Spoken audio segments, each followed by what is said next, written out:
Today's podcast on this wonderful Valentine's Day is brought to you by Stealthy Nutrition. Stealthy Nutrition has a wide array of CBD products, non CBD products, healthy proteins, and eventually, hmm, might have some food products. But since it's Valentine's Day, for all of you folks out there who love the CBD or want to try it, we're doing an awesome deal. If you buy two CBD products, so you could buy like two CBD full spectrum gummies, maybe you buy two of the soft gels, whatever your combination is, two CBD products, you're going to get an immune support gummy for free. Yes, that's like $65 value for free. Now, the immune support gummies, they were something that I ordered and had made for the winter season. And so they are more of a seasonal product. And I have loved them. Ryan takes them every day.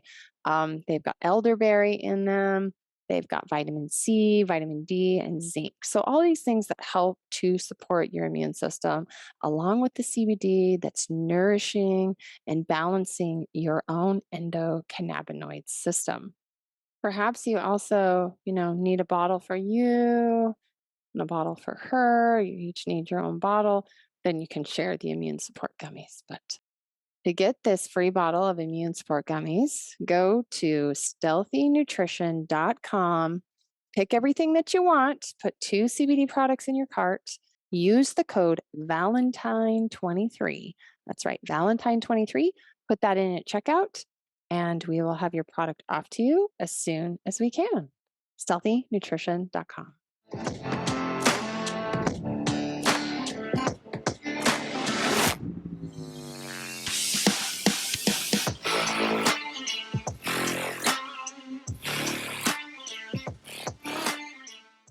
Hey, everybody, welcome back to the Hunt Harvest Health podcast.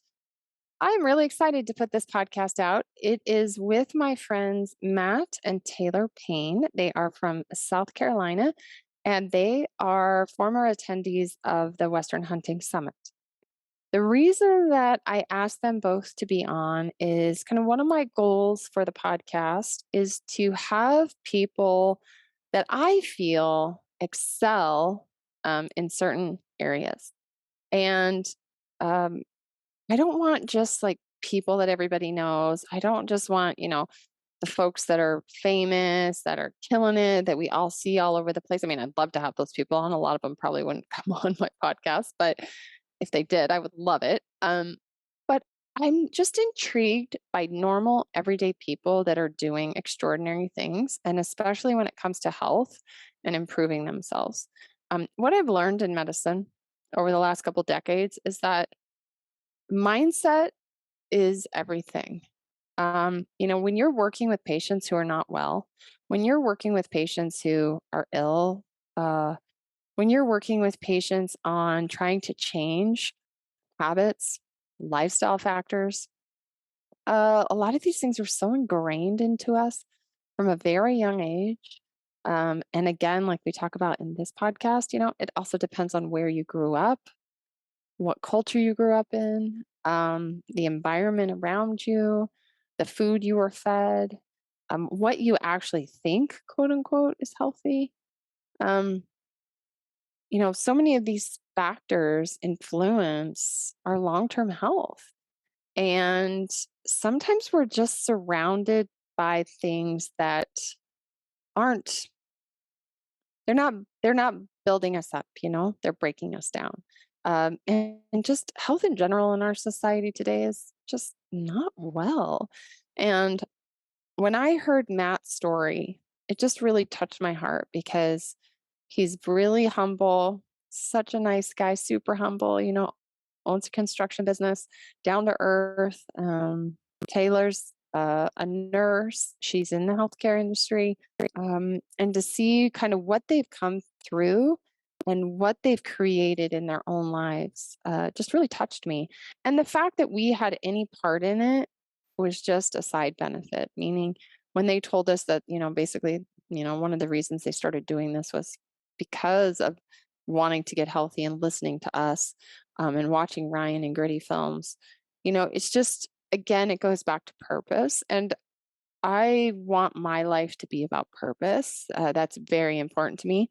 And so a lot of the podcasts that I'm going to be putting out this year, I hope are going to help build some purpose in you, help introduce you to circumstances and people, maybe case studies that I've experienced, maybe my own personal stories of struggle uh, that can help you find purpose in what's most important to you. Now, everybody has differences in what's important to them, but I would say, probably universally, one of the most important things that we all want is to feel good.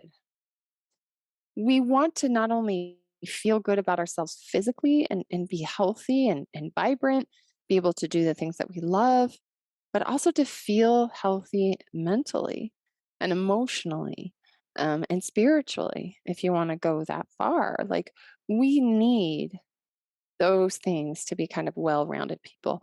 And I honestly, like, all over the world, it's like that everywhere. Every person and culture needs those things to be healthy. And when we see any one of them go out of balance, and see a lot of problems, whether it be within the physical body, within the mental body, within the community, within the environment, within the culture. Um, so I think universally, everybody wants to be their best. And that's what I love about this story with Matt and Taylor, is that their evolution into making better choices will be paying it forward to even people they didn't know that they were going to help, just like me. When I started this podcast with Ryan, when we started doing what we're doing, like, we had no clue what we were doing. We literally had such a small life and small circle of friends, and we didn't understand the ramifications that it was going to have on our lives, like going forward, that I would be sitting here living in Montana having the life that I live. And we didn't understand that at the time. And now to come full circle and to see people that have come because of us, that have learned from us, that are now friends of ours, that are people we look up to, um, that is just so rewarding. And that is, again, my purpose is to help others manifest their own um, strengths. And so that's the reason I'm kind of having showcasing them first. They have amazing before and after pictures too. Um, I'll put it on social media. It's obviously on the YouTube video. If you guys are watching this, it's on thumbnail. I'll put it up on social media so you can see it. Um, it's incredible. They have transformed themselves physically. Not only that, like, you can see when they're physically healthier, just like even their everything about them is different. Um, and so we are just so excited to have them on. And they have been to the Western Hunting Summits, and they come every single year. Matt comes every single year. They will be helping this year at our summits. And so you can meet them. If you come to the summits, you can definitely meet Matt. And Matt really felt like, anybody who wants to reach out to them can. He wants to help anybody that he can. And if you feel like, you're in a place where Matt was a number of years ago, if you're struggling with your health, if you just need somebody to lean on, I mean, no better person to contact than somebody who has actually gone through it. It's so much easier to sympathize with people that have actually gone through something that you're going through, right? Like, it's so true. And so if you want to reach out to either Matt or Taylor, they're both on Instagram. Matt is Mountain MTN _Matt P. And Taylor's is TAYPAYNE 21. Tay Payne 21. I'll also put these in the show notes. Please reach out to them, follow them on Instagram. We are hoping that we are also in March and April. Taylor brings up her challenge she's doing at work to help people make better changes. It's really cool. So I've asked her to do that with us as well. So the Hunt Harvest Health community, we're going to be doing some challenges in March and April. This is a fun group, and hopefully it'll help you motivate yourself to do something. I think in groups we have better success. So I don't have all the details now, but when I do, I'll announce it here on the podcast and social media, et cetera, et cetera. Speaking of that, if you don't already, go follow us on Instagram at Hunt Harvest Health. You can also follow Ryan at Stealthy Hunter. I've given up I have it at Doc Hillary, but I'm not going to be posting there anymore. I'm simplifying my life, and it's just too many social media accounts.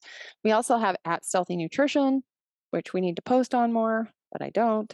But for this podcast, at Hunt Harvest Health, and usually we kind of announce any of these group things we're going to do, et cetera, et cetera. This is a very long podcast, so I hope that you can listen to the entire thing. It's probably going to take you a little while. I thought about splitting it up, but no, I just like the flow of this. So give it up for Matt and Taylor Payne.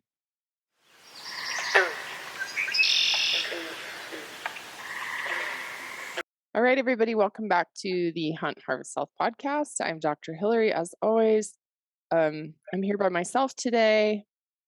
Kind of this podcast is my podcast now. My husband's sort of like a guest. He's a guest appearance when I do a podcast. It's like you're lucky if you get to have him on here. So, but I'm really excited about today's podcast. This podcast has probably been 4 or 5 years in the making, if we think about how long I've known these folks. And I want to give a little bit of background on the reason that we're doing this podcast is because Matt and Taylor are friends of ours through the Western Hunting Summit. They originally came to one of our very first summits. I think, Matt. Yeah.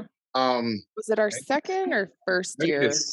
Second year. Maybe the second year. It was in the I came to the Mule Deer Summit, and it was in the basement at the archery shop. Yeah, so that was 2020. Was yeah, that? Yeah, that was 2020. That was the COVID year. And it was. So you guys drove up all the way from South Carolina? Yes. Is that right? Okay. Yep. And Matt, you attended, and then Taylor, you brought your Matt's daughter, I think, was with you guys. And so back then, the Western Hunting Summit was, we had it at the archery shop during the day. We had education, and then Ryan would take you guys out on hikes on other days. But pretty much we'd have like a barbecue maybe at the end of the day, and then everybody just kind of went about their own ways and stayed in town. And so you were here with him that first time, Taylor. And then we really, we meet so many people at these events that we don't get everybody's story. We don't ask every single person, why they're there, which now I think we should, because when people will realize probably why we should have asked that question originally. But and then you came 2021 and Matt by yourself, right? And then you both came together last year to 2022, and it was elk. It was the first one, right? And I'm gonna let you guys explain this, but I heard this story on our way down the mountain with Taylor one night. She's showing us pictures of Matt, and me and Ryan are driving the side by side, and you guys are in the side by side, and I'll let you explain why you're in the side by side if you want to. And Taylor starts showing us pictures of Matt and like telling us about Matt. And really, Matt had been to 3 years of summits, but I don't think we ever really got into the whole reason of why he was there and the transformations he had made. And I was shocked when I saw these pictures, the before pictures of you guys. And Taylor started telling us about like, yeah, this is what Matt's done, and da da da da da da.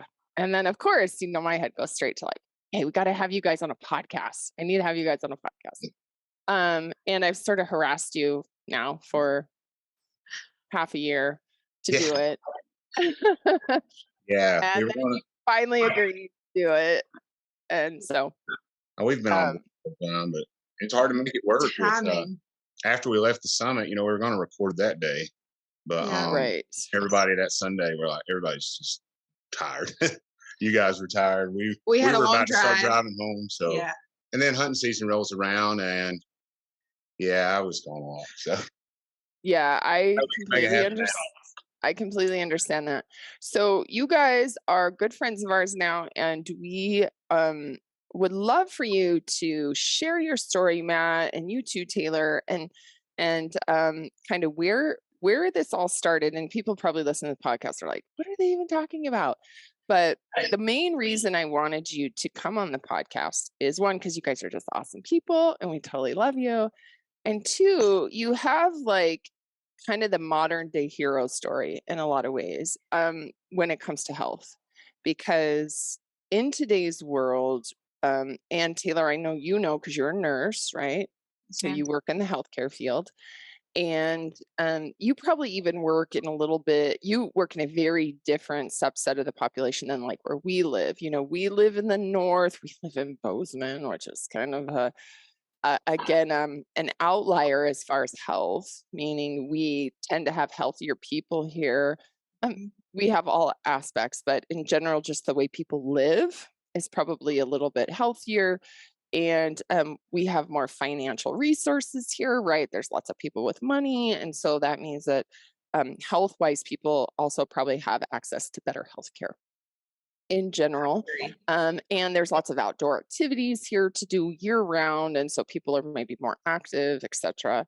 And so, and then culturally, it's very different, right? We live quite far north in the Arctic where most sane people choose not to live. But sometimes that also creates a different demographic culturally. So being from the Carolinas, my dad lived in Georgia when I was in high school. So I spent a lot of summers in Savannah, very different cultural climate than obviously Montana. So, but we have an epidemic and a crisis of lifestyle choices that are leading us into like a massive, unsustainable, bankrupting healthcare problem, right? Absolutely. And when I heard your story, Matt, it just reminded me that a big part of that, there's many different reasons for people having health issues, right? But what most interests me is that we do have this epidemic of healthcare and health issues going on, that a lot of them are fairly preventable, right? If we were having better education as children, and we just had a better food system, and we had better access to actually wholeness medicine, like holistic care, instead of just trauma care or acute care or system-based medicine, which is what we have now. You know, but what interests me is like, what is the decision that makes you change? Like, there's usually in most people's lives, it's the diagnosis, like a traumatic diagnosis, right? Something bad is either told to them, something happens to them, and they either make the decision to make a change or they don't, right? And so that's what most intrigues me about stories like yours, because we are definitely influenced by our environment and what's going on around us, and the choice, but what are the choices that we can make that can actually make the change? So I'm going to give the floor to you guys. Please just introduce yourselves and like, let's get started on your awesome story. I'll let her go first. So that's how I roll. Taylor. I'm Taylor Payne. This is my husband, Matt Payne. We're from South Carolina, upstate. So if you know Clemson Tigers, we're about 25 minutes away from them. Little town called Walhalla. This is where we've set our roots. I am in the healthcare setting. So I do work in the operating room. So getting back to what you were saying, like with population and health, a lot of it is preventable. When you talk about that, and our average weight of patients that comes through is 250 or more. Wow. Yes, normal height, you know, the between 5'4", 5'8", 250 pounds is about average for us. It's very rare when we get someone smaller than that. We're like, oh, you're skinny. And they're like, what? So definitely different. And like you said, too, with the holistic care, we have struggled with finding someone here that does holistic care. We don't have a healthcare provider at the moment because we just don't have anyone that will give us advice versus just giving us medication. We would rather have a holistic care than to have a pill or have a solution, take this. Yeah. It's a struggle here. So we're kind of jealous about Montana and how y'all do things out there. But getting back to us, I'll let you introduce yourself and then we'll go with where we met. Yeah. Well, I play in the dirt for a living. Family owned business. My dad, my brother, and me. It's a little grading business as far as like bulldozers, excavators, stuff like that. We stay really busy. We're actually super busy right now, which is awesome. But hunted my whole life pretty much. I always loved, just being outdoors. Dad got us into it. I think me and my brother got bit with a bug worse than my dad, I think, because we're a little more obsessed than him. But I've always been pretty active throughout life. Played sports, high school. But I was always, the fat kid, the chubby kid. Even though I was active. So nothing like terrible, but horrible eating habits from the beginning. We had home cooked meals, at least.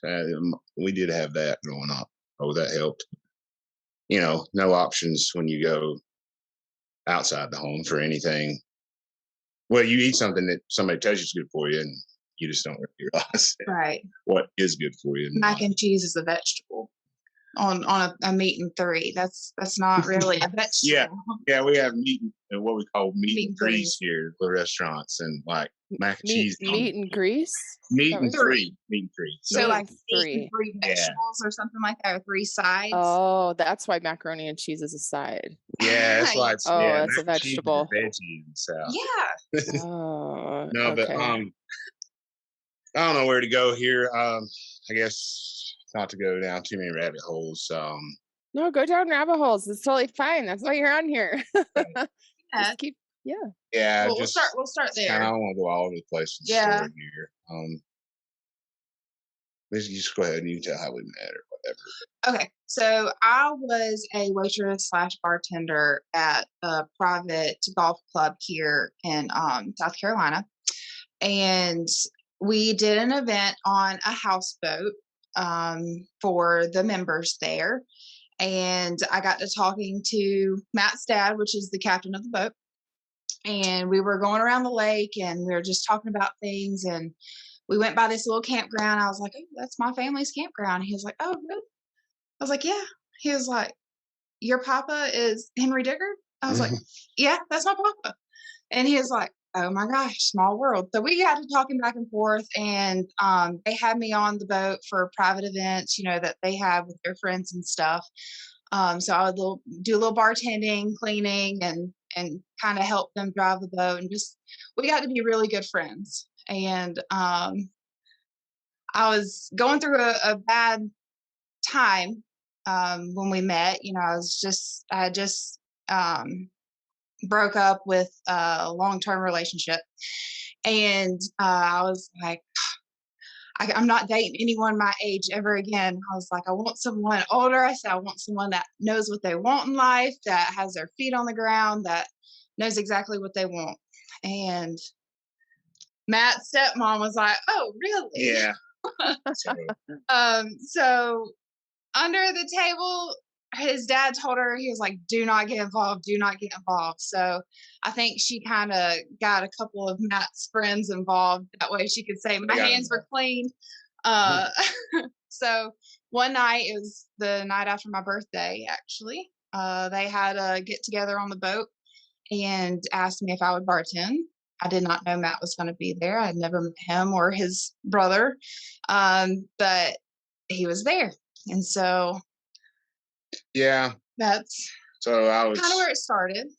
I've been hearing stories about her from friends saying I needed to meet her. So I met her, but it didn't. She didn't make it easy on me. Well, That's that's the that's whole. part of this story that that I am proud to say I'm persistent. 100%. That's what I Yeah. told him. He was so persistent. I didn't He quit. he never failed to pursue me. I'm gonna get emotional talking about it. Yeah. Never failed to pursue me throughout all of that. And with my other relationship, I never had that. Mm. So I didn't know that feeling. And so I was like, I'll give this guy a chance. Finally. Yeah. Took a while. Okay, so when it finally happened, I was actually bow hunting. Yeah. So I was actually bow hunting. I had shot a doe and I called a couple of people and no one answered. No one decided to show up. And I was like, Matt, I shot a doe and I need help tracking it. He said, I'm on my way. Truck. He said, I'm on my way. I'm on my way. He said, I'm on my way. And so, long story short, we got there and we tried to track her down. Couldn't find her, unfortunately. So hopefully she was okay. But I think I got you after that. You did. So after that, it was late. And I was like, I don't know what's open. Let's go to Waffle House. So Waffle House was our first date. Yeah. And let me tell you what this man orders. We get there and he gets a salad with grilled chicken on it at a Waffle House. You're supposed to get the all-star meal, the hash browns, and all of that. Yeah, everybody's like chicken and waffles. Yeah, everybody's like waffles or Waffle House has salad, and I'm like, yeah, they do. But, yeah, I've always. And why was that? So why did you order the chicken with? Well, I've always been. Chicken? I've been pretty health conscious because even I guess after high school, like I decided I wanted to get in better shape than I was because I was married way too early. After high school, I think I was about 20. Just thought that's the road to go down, and at the time it felt right, but it just did not work out, and that's a rabbit hole we could go down for days. But my health kind of slipped at that point. Just more the college lifestyle of just party again, just the typical stuff. But I was still, fairly health conscious. And then finally one day I was like, okay, I want to do a little better. So I actually lost 90 to 100 pounds then at 21. So tell me before 21, how much did you weigh? I got up to about, I was 280, 290 range at that point. Like I blew up 280, 290 of like muscle from like sports? No. I've always been like, thicker, like carry it well, I guess, because a lot of people are like, I didn't know you had that much weight to lose. I didn't carry it like all in one place. But so I got in really good shape then as far as lifting and everything. Well, then like Josie comes along, my daughter, and just life. So I kind of get out of the habit and start going downhill pretty quick. Divorce, and then broken relationships go further downhill. I was starting to kind of get interested in doing better for myself, and I met her, obviously. So, and she was active at the time, so yeah. I was probably the smallest I had been in a very long time. I got down to about 185, 180 when we first met on the houseboat. Yeah. Yeah, you're looking good. I know. But you two are so cute. Yeah. Just like I know. But yeah, I was, and we were doing pretty good. Yeah, and you were. I guess once we got comfortable together, we just got comfortable. Yep. I didn't feel like I slowed down activity wise, but I guess the diet slowly slipped. And the main problem that I've had that I've really not made public is drinking was a huge problem of mine. It's there's been alcoholism in my family. So I know it is hereditary. I had a problem I didn't realize I knew I had. Oh, that's all So right. how much were you drinking? Like just say Oh, standard, like in a day. What was normal? Well, it was pretty much daily, and the amount varied on, I guess, the amount of time I spent drinking. Depending on. But I was very functional. I mean, very. Like, I didn't have a problem getting up, going to work. Obviously, some days would hurt. Every day hurt when I look back now, because that when you have a problem like that, you ignore it. You lie to yourself, and I realize that now. Before I'm like, no, I'm good. I might say, I'll do better sometime, but I think I'm good right now. And I wasn't. I didn't know what it was doing to me, especially long term. And because it's just quick fix in the moment, like you had a bad day, and it's a social thing. It's like everything that I'd become accustomed to doing, for years, like going to the lake is huge here. There's so many lakes around here, like there's just plenty of water sports, plenty of. I mean, we live here in where the mountains kind of start, the Blue Ridge Mountains, as far as where we live in the county. I know, like Ozark. The movie Ozark? Oh, yeah. On a boat? No, sorry. Yeah. I mean, it's the lake is the summer life. Yeah. Here. But with me, that brought, you drinking with your buddies, you're just sitting out on the water. Football games. We're huge football fans. I used to be. I could care less about sports anymore. But I had to disassociate everything that I used to do just so I could keep this going as far as when I made this change. But like I was saying, everything's social with the drinking. That's just how I had fun with my buddies, and it just became a norm. Yeah, you get to the point where it's like, that's what you did. Yeah, you can't. Your brain doesn't think you can have a good time or accomplish anything without it. I feel like that's with any addiction or any problem. And well, I think that alcohol is a difficult one. I just had this conversation with Paley this week because, she just turned 14, and I can honestly say when I was 14, I was not making very good choices. I also didn't have a really stable home, so I think that was a big piece of it. But I think about her age, like just all the things kids start experimenting with and doing. And, we've talked a ton about this. It's kind of the curse of having a mother as a physician. You can't really get away from the medical consequences of your decisions. So she's like, I don't know why I would do anything fun because it's going to destroy me. No. Yeah. But we talk about, alcohol. She's just kind of like, well, why do people like to drink? Well, it makes them feel good. And then we kind of went down the whole thing of, I said, she asked me, do you drink? Did you do something? Yeah, I did. But I've never felt good doing it. So like I could do it. And when you're younger, you get pulled into that just because it's so socially acceptable. And I think most people do. But I told her, some people literally are actually like, they're either genetically predispositioned or once they start doing the substance, like you get addicted. Like the addicted thing is like now your body needs it because you have receptors, and there's obviously a big medical explanation for addiction. But in my case, I never actually physically felt good doing substances. So my ability to get addicted was pretty low because I didn't see the benefit long term in doing those things. Now, socially, there can be a flip there, though. It's like socially, because alcohol is so accepted, if I think anybody could get addicted just by the way that you can have a drink here and a drink there. You have a couple drinks at the end of the day. I mean, I see so many patients, they're having 2 glasses of wine every night with dinner.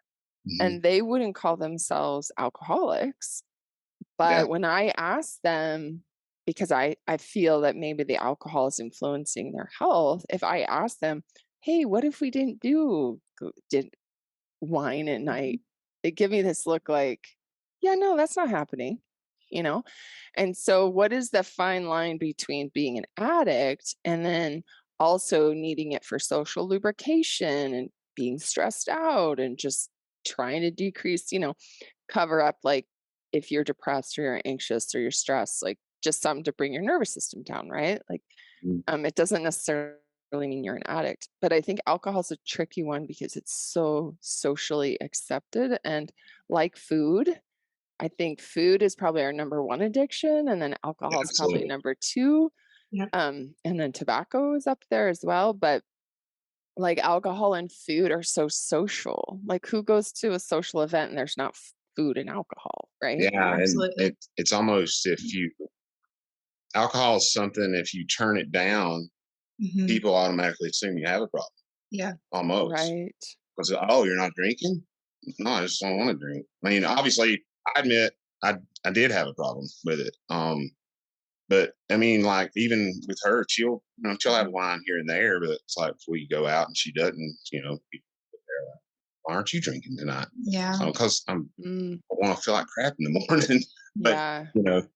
it's just like you said, the social acceptance of it, and that's with our food as well. And it's now that we work out all the time, we're looked at like we have, you know, two head, yeah, Surprise. 4 eyes or something. They're like, you people are crazy, but it's I just wish like, I could do what y'all are doing. yeah, yeah, we hear that. We hear that all the time. But So, yeah, that's something I want to get into. We can kind of come back to that. Okay, so you were drinking a lot. mhm, You obviously yeah, socially, you were just doing a lot of social a lot of drinking. social, and then I mean, just to unwind, and it just really became that dependence. I think Mm. for anything, like any event, any it didn't even have to be an event. It Just was here. if I was awake, I guess.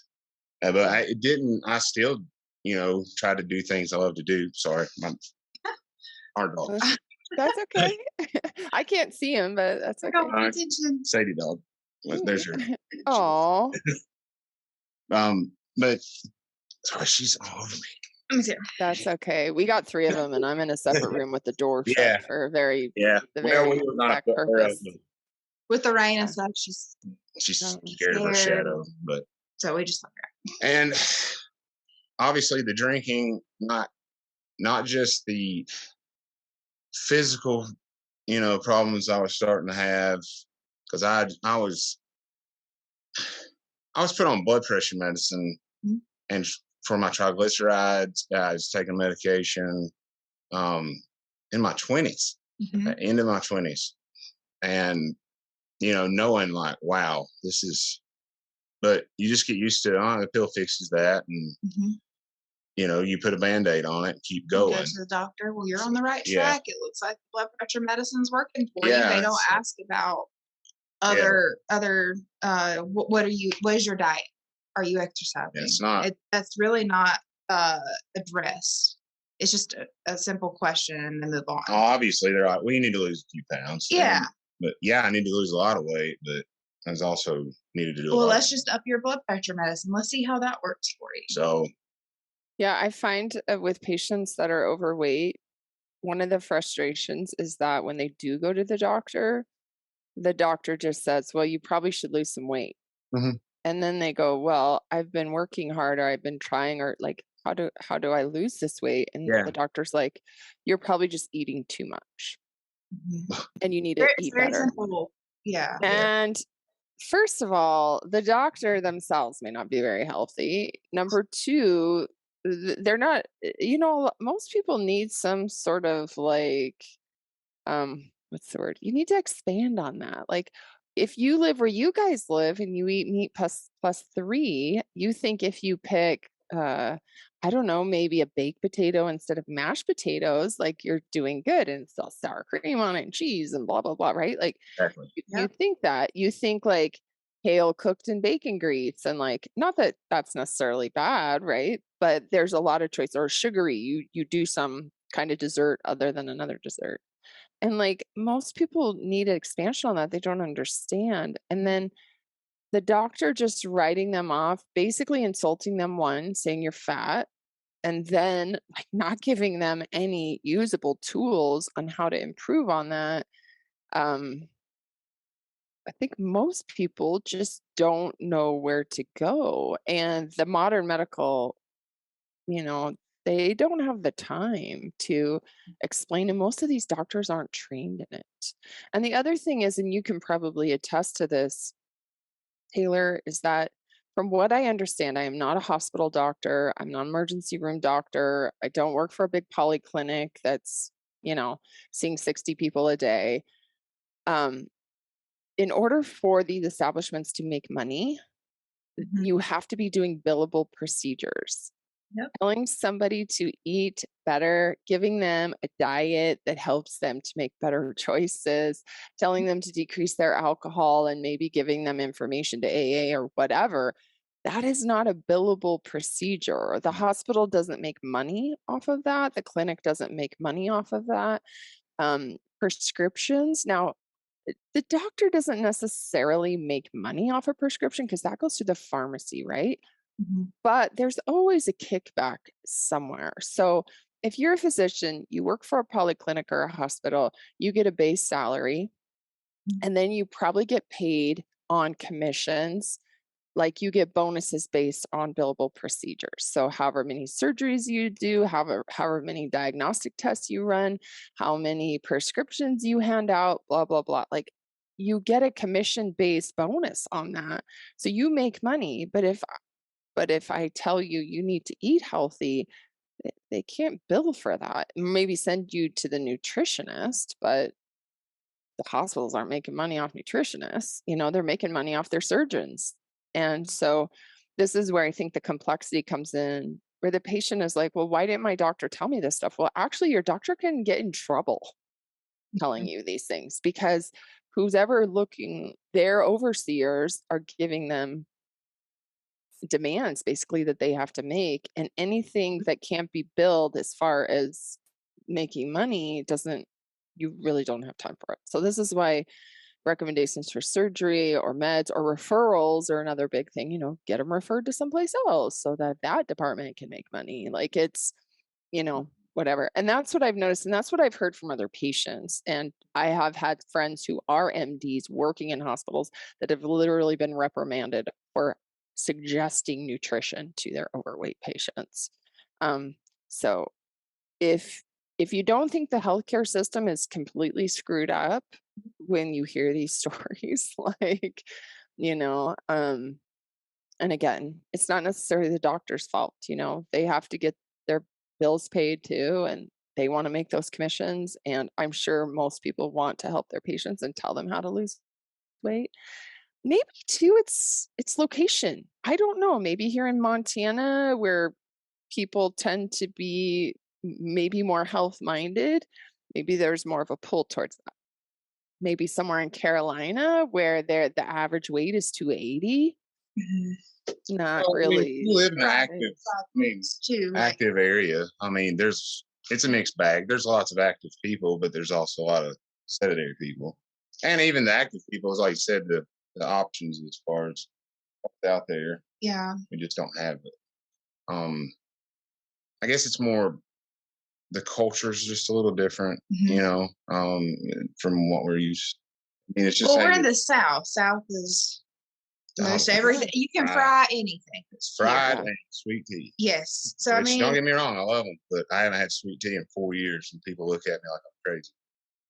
I actually had a sweet tea yesterday. We went to lunch, and I did a half sweet tea and a half regular tea, and it was still too sweet. I couldn't even drink it all. I was like, ugh. Once you cut that out, you can't. I can't stand stuff like that anymore because I've been without it so long. Yeah.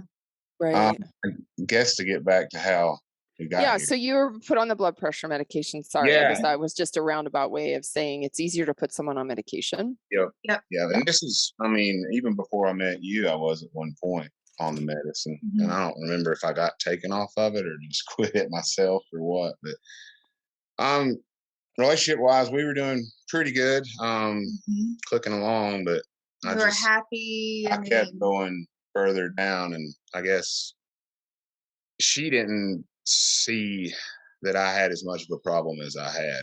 I hid it very well, I suppose. And he was able to function, and so I was like, okay. He's just drinking a couple.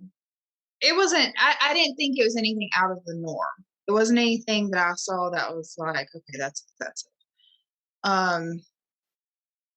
But I mean, we were, again, in the beginnings, we were like in the honeymoon phase. We were like really happy. We were going on trips. Again, social for us, I think, is what really got us to the weight we got to. Yeah. Just being around, you know, just going out to eat. We cooked a good bit at home, but we also hung out with a lot of people, and weekends was spent at the lake, and, you know, Friday, Saturday, Sunday, we stayed there the entire time, and it's just something we did and we enjoyed doing. I wouldn't say we didn't. But then the further and further we got in the year, you know, 1 year goes by and you look at pictures and you're like, whoa. Yeah. Clothes don't fit anymore. What happened? It's like just a downward spiral. And then the final straw for me was, it was April 6th, 2019. Yeah, it's the 6th. Mm-hmm. I was actually turkey hunting with one of my best friends, and had an excellent morning. Actually, it's probably one of the best days I've ever had in the turkey woods. But we doubled that morning, but I'd been dealing with a severe stomach pain, like abdomen pain, like all morning. And I was thinking I was probably drank too much last night or something. I ate, you know, but I was kind of used to having an upset stomach all the time anyways at this point. You know, it's just a normal thing. It's kind of like I was listening to you talk about getting sprayed in the face with DEET every day when you walk out the door, you know. I don't remember which podcast that was, but I'm talking about like things that can. Yeah, and it's like once you're sprayed every morning for a while, you just get used to that, you know. So it's like, well, I got a stomach ache. Well, you have one every day, and it's not why do I have a stomach ache? It's, you know, we just say, well, you just correlate it with something. No, it's normal. Yeah. It got to the point by the time we got these birds out, where, you know, we cleaned them up, got the meat out. I was like, I'm gonna have to go to the ER, because like I finally decided I was hurting that bad and into my back and just everywhere else. Because unfortunately, this was not an unfamiliar pain. I'd had pancreatitis 2 times prior. This could have been the 4th time. I think it with me. I think it was definitely three times pancreatitis. So I go to the ER. I get, you know, in the hospital, admitted to the hospital once they talked to my family doctor at the time, which really did love him. He was really good. He's the one that actually admitted me, because they were about to send me home, and I told him my history with pancreatitis, and they're like, we better check out a little better. And he called immediately once he found out, and I was in for 6 days, hospital, and like I came really close to not being able to come out of there too.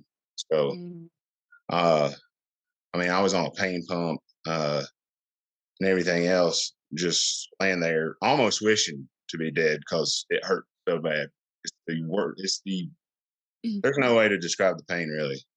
As far pancreatitis is very painful. From a man's point of view, you know, because women obviously deal with pain better than men. I know that. It's nothing I would wish on anybody. So, but I'd made so many broken promises up to that point, because I'd tell everybody, I'll slow down, I'll do better, I'm going to do better. I never did. I was just lying to them. I was lying to myself, and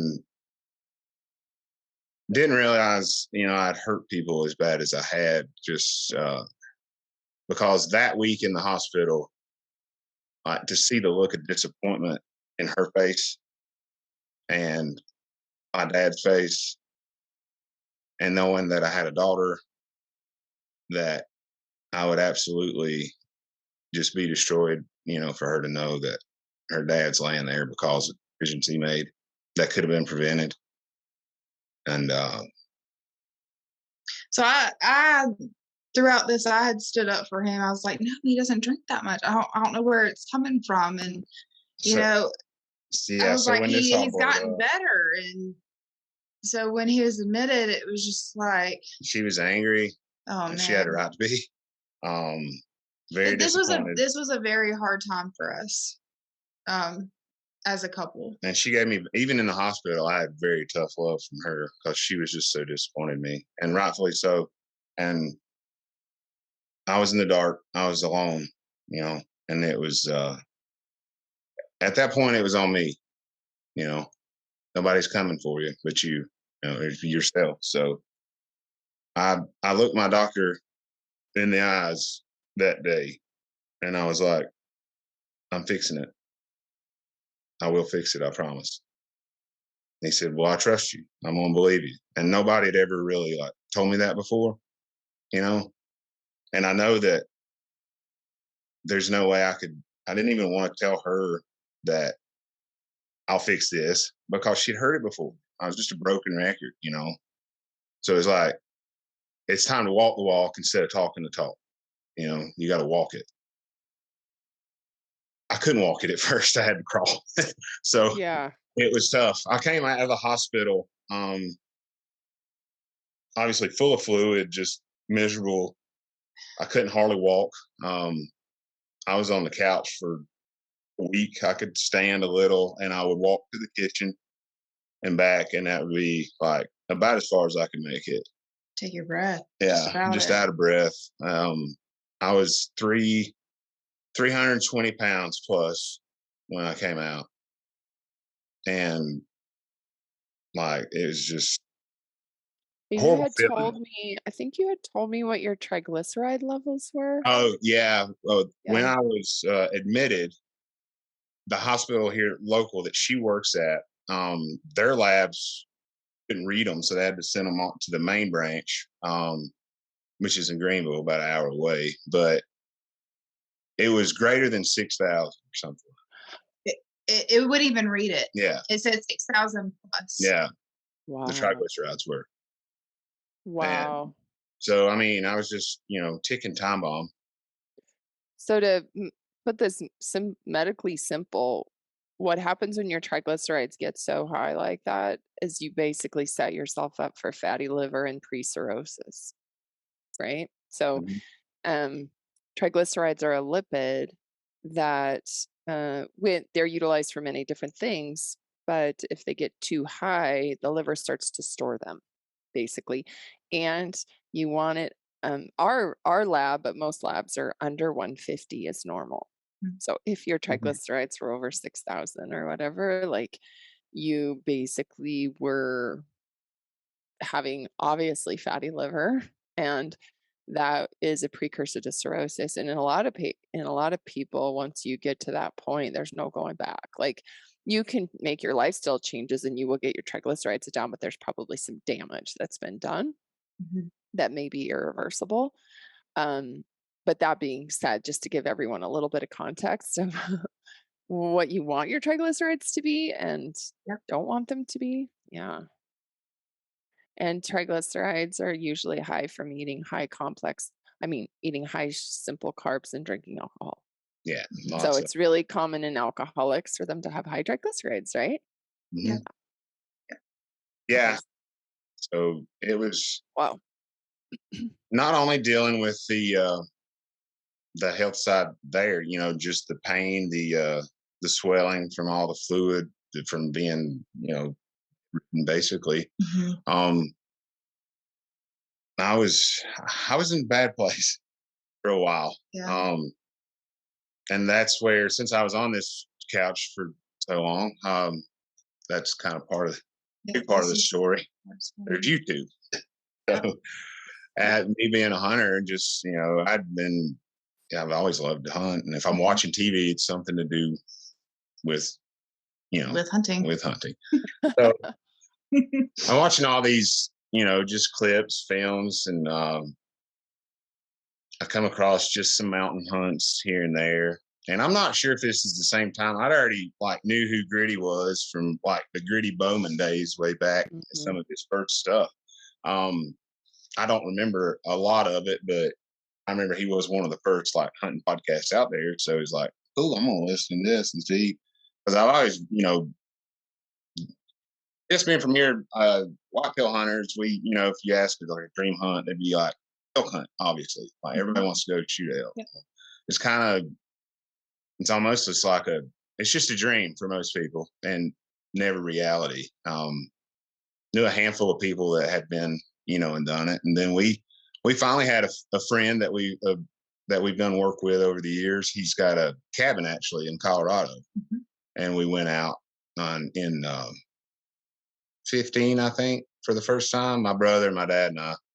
And it was more of just it was overwhelming just to see what the West for the first time, let alone to try to hunt any. So successful as far as getting to see a few things, but no animals. Didn't really learn anything about how to hunt it. So I started diving into information because I'm gonna make this happen, because I had to.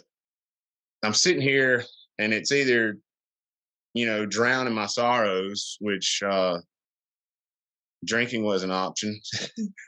But that, I couldn't do that anymore to, clear my mind or whatever, escape the situation that I was in. So I was like, I need a goal. I need to do something. And I'm like, I think there was like a sheep hunt or something on. And I'm like, I want to do that. Like, and you look down at yourself and you're like, you're not going to do it in the shape you're in.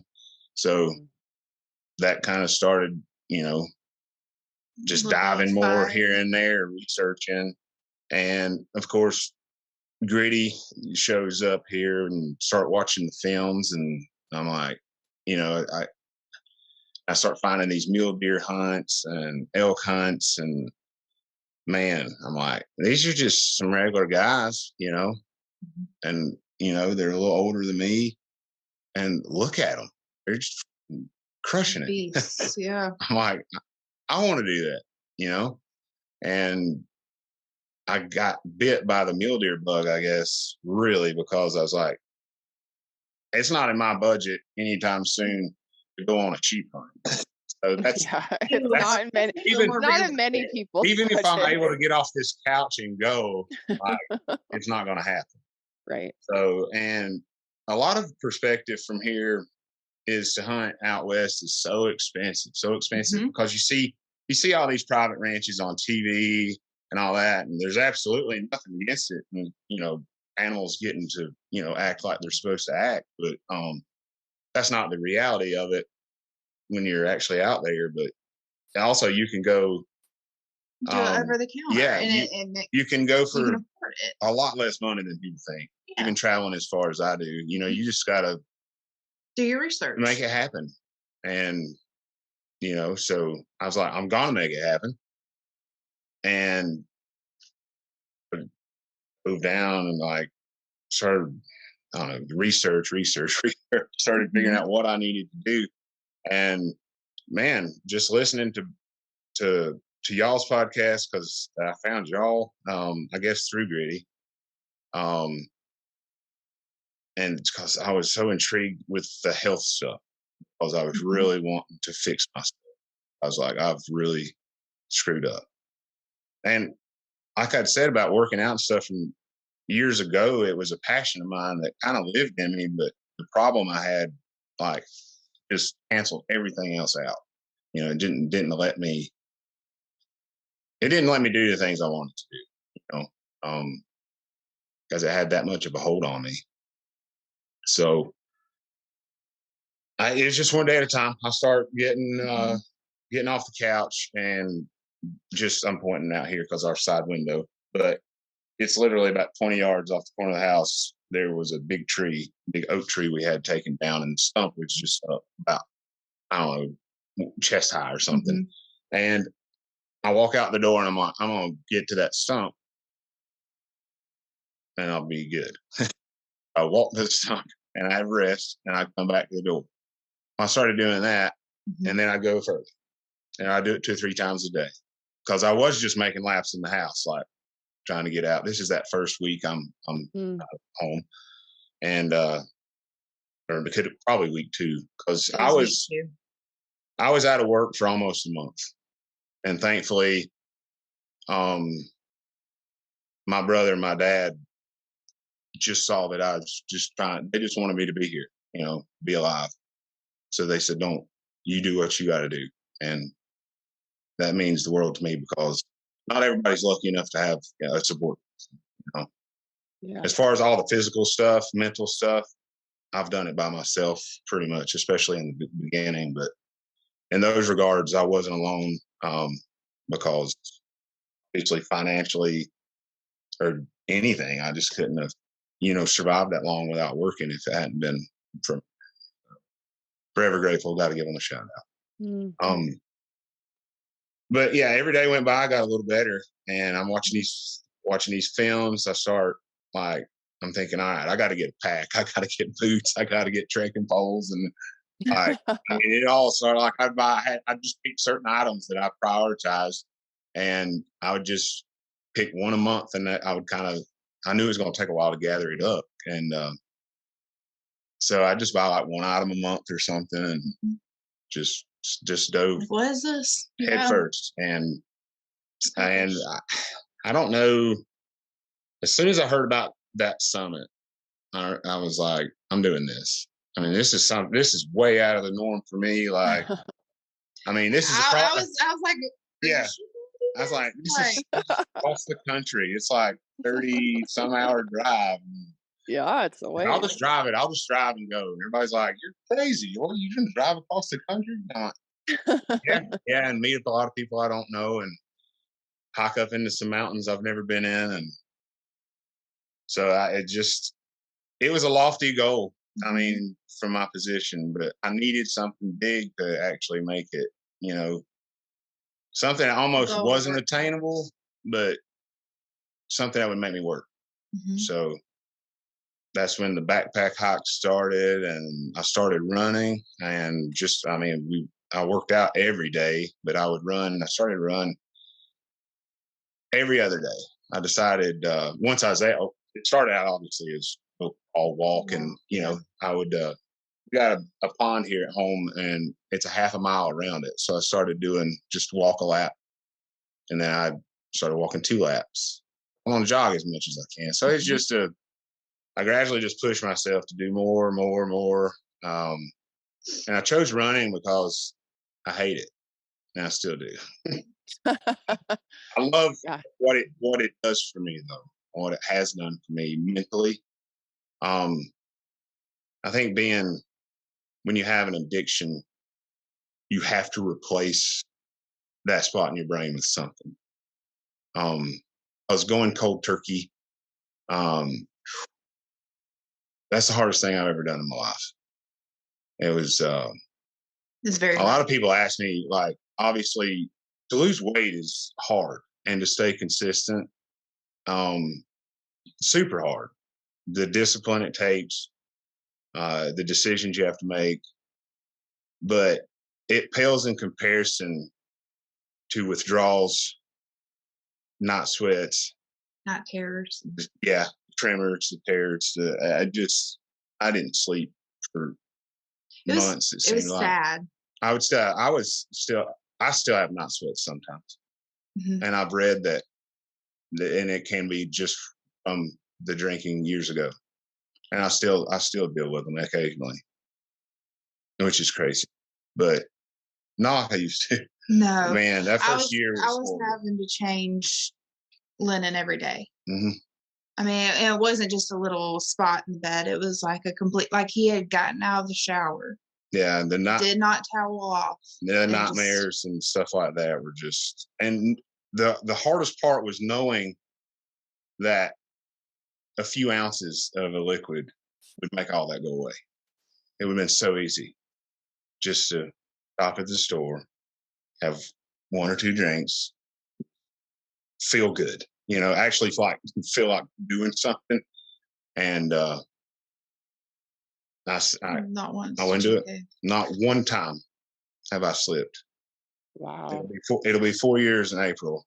That's commendable. Congratulations. Not one time have I even questioned to stop or take it, not even one. I despise the smell of alcohol. Now I can't even be around rubbing alcohol. It smells rancid to me. Like it just, but that's her fault. It's crazy and it's amazing because when we was going through that hard time when he was going through the withdrawals, I specifically prayed because I knew it would be easy just to pick it up and, feel better again. I specifically prayed that he could not stand the smell of alcohol. And I can't stand the smell of it to this day. So. And he was out eating arrows to fletch them, and he was out there gagging. I was like, "What's wrong with you?" He was like, "I cannot stand the smell of even rubbing alcohol." And that's when I knew that prayer had gone through, because he had never told me that. Wow. So. But yeah, a lot of that was tough, but that goes into I just had to keep going and having a goal. Like, obviously, I mean, I want to be here for my family. I want to be here for myself. I want to be here I got people that rely on me. But I feel like when you're in that situation, you need, not to be selfish, but you need a personal goal. I had to have something that I cared about more than anything on this planet. And for me, that was getting in those mountains. And I've had a saying since then, I'll hashtag it. It's my own little thing, is find your mountain. And for me, because that was a literal, as an actual mountain, not just being able to climb up in those mountains and survive and thrive was my goal. And I'm proud to say that I have stood at over 12,000 feet. I've slept at over 12,000 feet and thrived. Yep. And I'm addicted to it now. That's my addiction now. That's my addiction now. Well. And you guys, I can't thank you enough, because I sparked it. Yeah, that's we're almost there in the story of signing up for that first summit. And then once I had signed up, I remember when the tickets went live. I remember where I was eating lunch that day, because it was going to go live at like 11 or 11:30 our time. I don't remember, but I was like on my phone.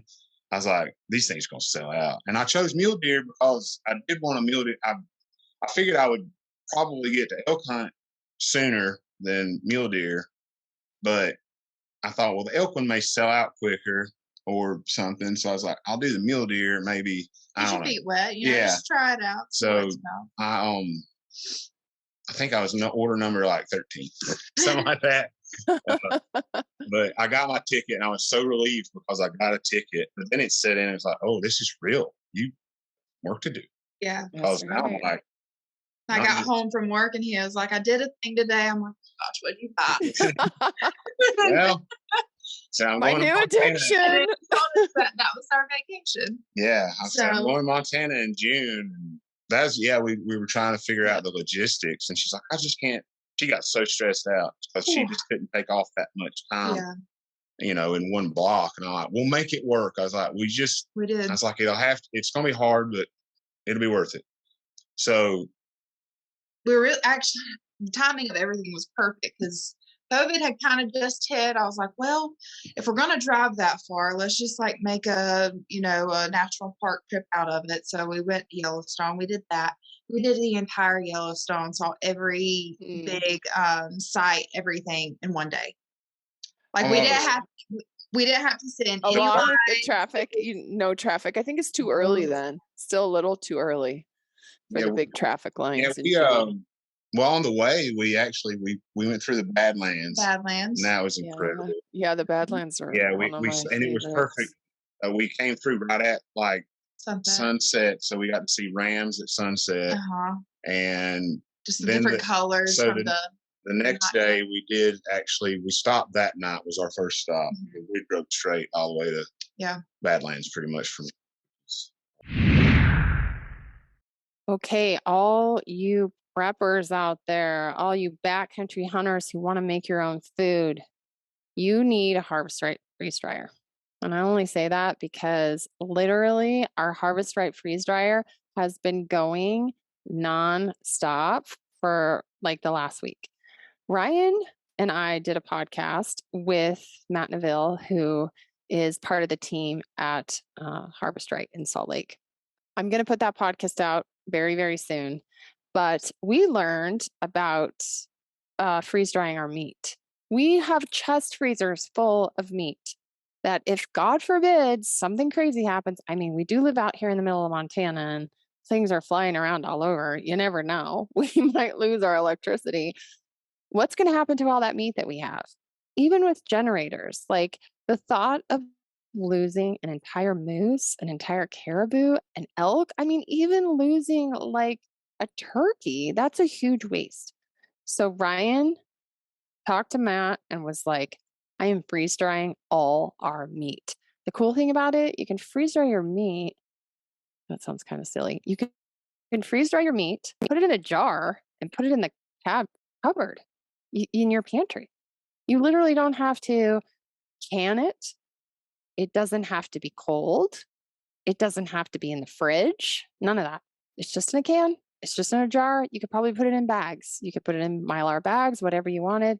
And of course, then you can add the meat to all your meals that you're going to make in the freeze dryer. But right now, Ryan is obsessed. He spent the entire 2 days cutting meat, grinding it, boiling it, and then putting it in the Harvest Right. So what's great is that it's Valentine's Day tomorrow, and Harvest Right has a deal. They're going to give you $300 off a freeze dryer. Plus, you're going to get a pump with it. So it's an amazing deal. And they have 3 different sizes. So we have the medium. It's too small. So we're hopefully going to get the large. We'd really like the extra large, but the extra large, Ryan was telling me last night, like just 35 pounds of meat or something. Like that would totally, I mean, that would drastically change how much meat we could freeze dry at once. So StealthyHunter.com, partners, or right there on the front page, click the Harvest Right banner, go through, check out their different sizes of freeze dryers, get your freeze dryer. And if you're interested, you can go to treelinepursuits.com, go in, and there is a tab for the backcountry DIY food dehydration and freeze drying class that we are currently right now putting together and we'll be filming very soon. That class is going to have everything you need. You can actually even buy a freeze dryer through our special that we're going to have on there. But if you want one right now, if you want to be prepared, you can go do the Valentine's Day special and save $300, which is probably more than you're going to save on, getting one through us at the class. But that class is going to be epic. And we're going to have so many things that are going to help support you in freeze drying your food, making your own backcountry meals, et cetera, et cetera. So I've talked enough about this, but if you want to be like Stealthy, get a freeze dryer. All right, go check that out. StealthyHunter.com/partners, Harvest Right. Okay, so you ended up here and did your first summit. Now that was a crazy year because we actually sold out 4 summits. Yeah. Mm-hmm. But we were only able to do, well, we did 2 in town and then we ended up doing a bear summit. But that was just like 10 of us went hiking for 4 days up in the crazies, which was awesome. But we had almost half of our people switch to the next year because they couldn't travel or quarantine restrictions or work restrictions, or they had an immunocompromised person in their family and they didn't want to risk it. But actually we had way more people actually show up than we thought were going to show up. So that was the first year you came in. We were shocked at how many people actually came. Now, because I think of COVID and the airline situation, like most people drove. Felt safer driving. And so that was interesting to see how far people would actually drive here. And that was cool. But yeah, that was an interesting year. And it turned out great. Yeah, it was. Not one person got COVID from what I understand.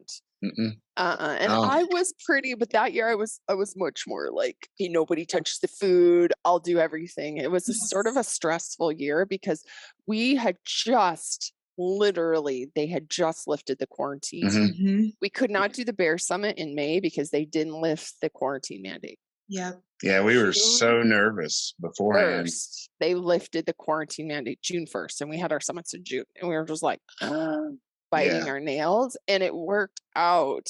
But I was really seriously like not letting people stick their hands in the chip bowl. I was wearing gloves. I was overdoing it. Yeah. But I don't think anybody got COVID. We were all fine. Yeah. Yeah. I mean, we had more people dropping out from doing Dan's workout or the mountaintop workout than anything. That killed people. And then the hike, you know, Ryan was like, we do a workout, then we do a hike. Well, yeah. Well, that year, kill people. That year, that was worse. That year, the first day was the hike. Was the hike. So we all met up at Cody Richie's house at the time. That morning, yeah. So she drops me off in Cody's yard. Here I am dropped off with a bunch of strangers. She's like, are we at the right place? I'm like, well, I guess. And so, and this is how I met, which are such good friends now. Jeremy was there. He got dropped off the same way I did because it's his wife now. It was his girlfriend at the time. Dropped him off. I got dropped off. So we're standing there. We don't even have a truck to drive to the mountains. And so we're trying to figure out what's going on. Well, me and him are lucky enough we get to jump in with Brian Barney. I'm like, so, and I've been listening to Brian ever since I found out about him being a speaker at the summits and just, you know, fell in love with Brian Barney. I mean, who doesn't? Because, man, you can be in the worst mood ever and you listen to him for 2 minutes and you're like, you're just ready to go crush it, you know? I have actually asked Brian, like, how do you do this? Because you sound exactly the same talking to me right now as you sound on a podcast. It's like he has a certain tone and quality to just the way he talks. It sounds like he's always giving you information. It's just like, and he's just having a conversation with you. It's like I'm learning stuff right now. Yeah. Information. Yeah. But yeah, so here I am, so positive and just thrown out, you know, but I get in with him and he's kind of like a hero to me at this point from listening to all his stories. And I'm like, well, how cool is this? You know, I get a text. I'm in trouble, Brian. Yeah. So kind of starstruck, I guess, you know, and, but we had a great hike. It was, I did better physically than I thought I did. I prepared pretty well. And Ryan's that was the Crazies. So you guys went, that was the first year that we did the hike in the Crazies. And that's coming from the Carolinas, going to the Crazies. That's a huge elevation change. Yeah, I was worried about the altitude, but I handled that fine, except my feet. I had some boots that did well for me here that I knew better than to wear brand new boots, but so I broke them in and what I thought I had. But when you put weight on your back and go uphill, it's a little different. So my heels were destroyed like halfway through the hike. But I was like, I couldn't tell anybody, you know. Duct tape. So I did tape them up. And man, that next day I was slow. Like I had to bring up the rear kind of, but I did the knife set, the ridge. But some people actually went back down to camp, you know, and I was almost to that point. And I was like, I didn't drive 36 hours, not go to the top. I think Barney's group was the one that went all the way to the top. Right? His first group. His group went further. I don't know. Yeah, the first day they went further to a glassing spot and then came back to camp. Then the next day we had to do Ryan's big, like after the overnighter, we had Ryan's hike on that knife ridge. And, it was definitely worth the pain because I forgot about the Bushers by now, but I remember those views. Getting to hike up with all those guys and man, because talking about Brian, because I was talking about how bad my feet were and all that, and I was like, man, I just tried to keep going. He's like, man, you crushed it. You just crushed it. And I'm thinking, man, I was the slowest person there, and here you are just making me feel like Superman, you know? But and thanks to Sean too, he helped save my life. You know, you have him on all the time for the garden. Sean, yeah. So he hung back with me and gave me some of his water, and we became buddies that day. And he's such a good dude. And there's so many people, just not one person at any of the summits I've met that that I didn't like. Yeah. Obviously, we kind of fall into groups naturally just because of the first people you run into, or or whatever, but it's like everybody's there for the same reason. It's like-minded people, and it's not like showing up and getting dropped off with a bunch of strangers. I learned pretty quick that it was like, I already know these people. Is the way it feels. And I've got friends now that I talk to more from the summits. Yeah. I mean, we got Jeremy, Tyler, and we, can't forget about Jack and Hillary. I mean, they were the first ones going up that first hike. I hiked up with them into the crazies, and I mean, we've been friends with them ever since. And you talk to them more than you do some of your friends. Some of my friends here, I don't even talk to as much as I do friends from all corners of the U.S. now from going to these summits. Well, I think Hillary could crush all of us. I watch her workouts in the morning. Yeah. And one day I was like flipping through my thing and her story came up and Haley was there. So she goes, "Oh my God." Yeah. She's like muscly. That's what she said. I said, "That's Hillary from the summit." Oh, jeez. I was like, "Yeah, she'd crush any of us for sure." Yeah, they're great people. Yeah, we've stayed with them. They invited us because not going from not wanting to make the road trip that first summit, being indecisive. Once we made that trip, it was all of us, Josie included, like we agreed that was like the best, even though it was the shortest, that was the best vacation we'd ever had for what we got to see in such a small amount of time.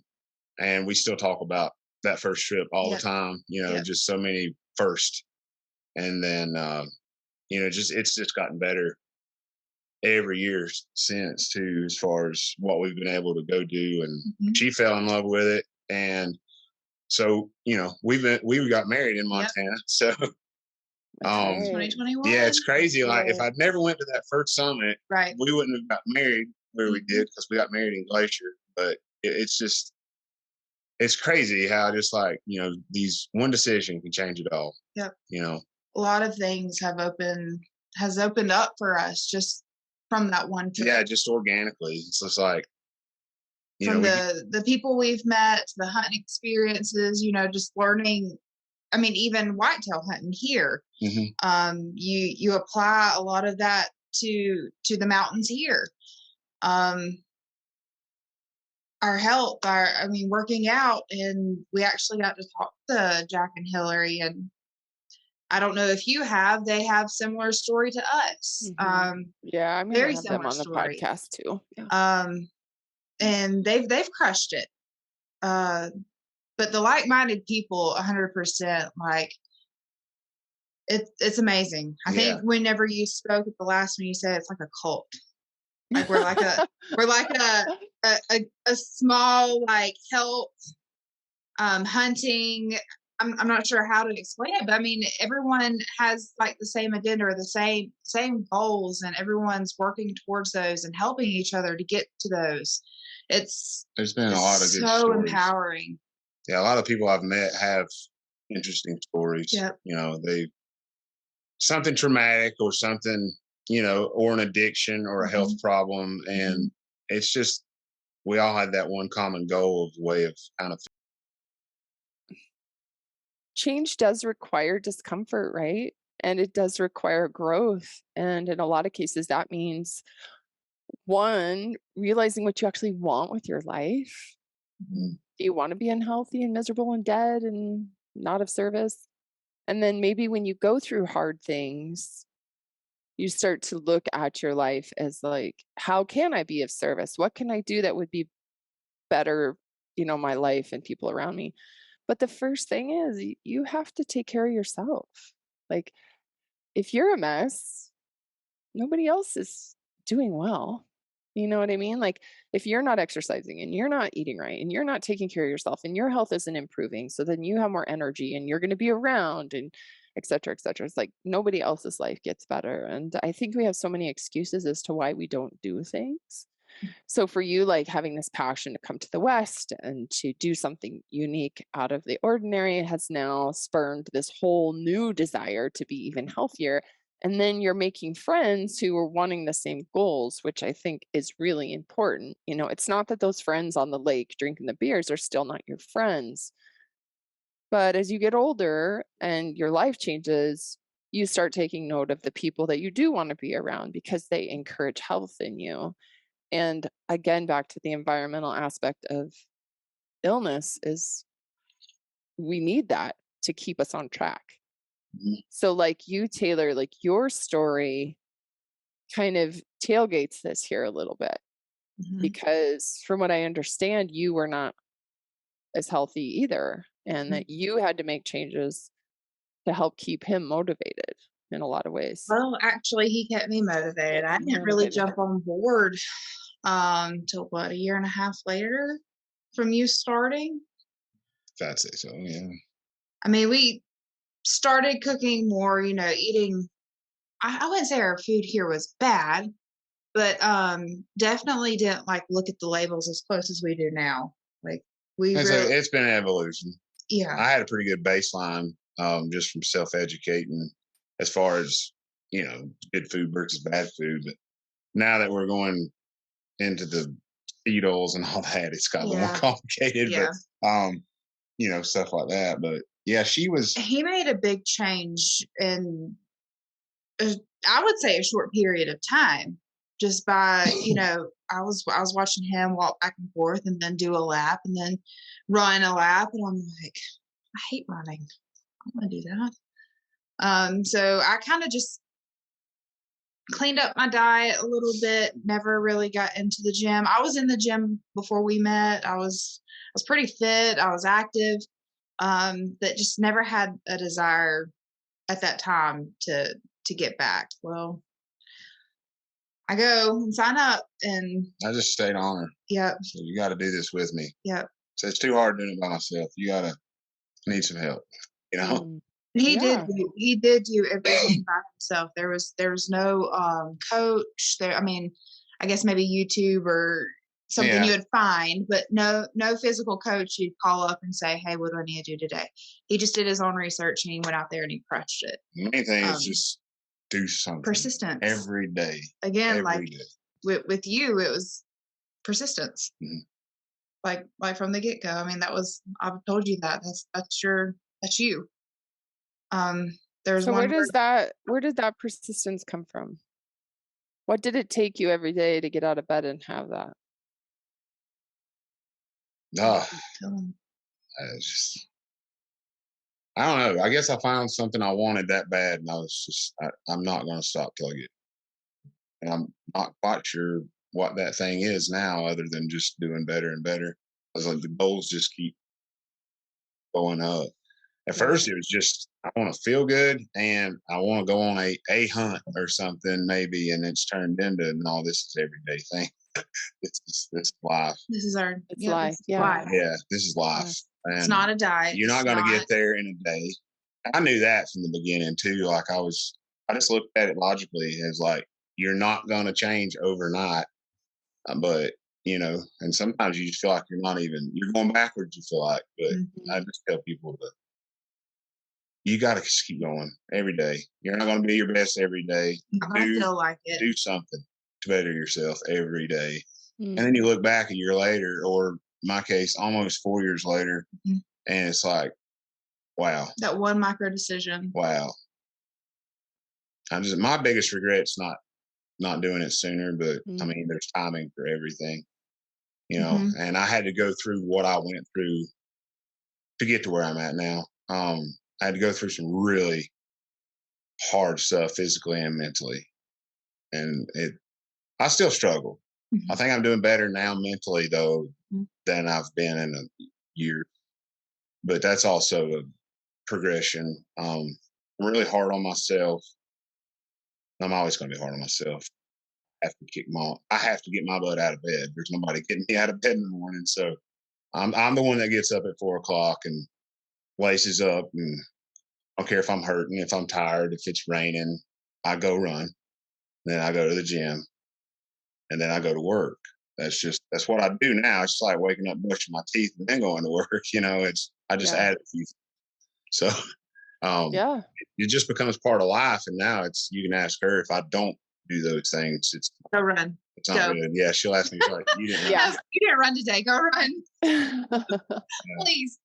But my brain just needs it. It's just clarity, solitude. I say all the time, and if anybody's ever had that, once you get to the point where you get it, I remember the first time I ever had that like runner's high. You get in that flow state, and you just a guy that couldn't get off the couch and bend over and tie his own shoes. And then like I looked down this morning and I looked at the pace I was running, and I'm like, it's pretty cool. It just so to see where did you start? How much did you weigh when you started? And what was your belt size? I guess that's I was probably a true belt size for like where it rode. I was up in the 40s, probably 42, 44. Yeah, 44. I think that was the biggest size. Yeah. Okay. Pant size, that's probably what I wore, was around the 42 to 44. I was like I said, when I came out of the hospital, 320-ish, somewhere in there. Okay. What are you now? Right now I'm about 220 to 225.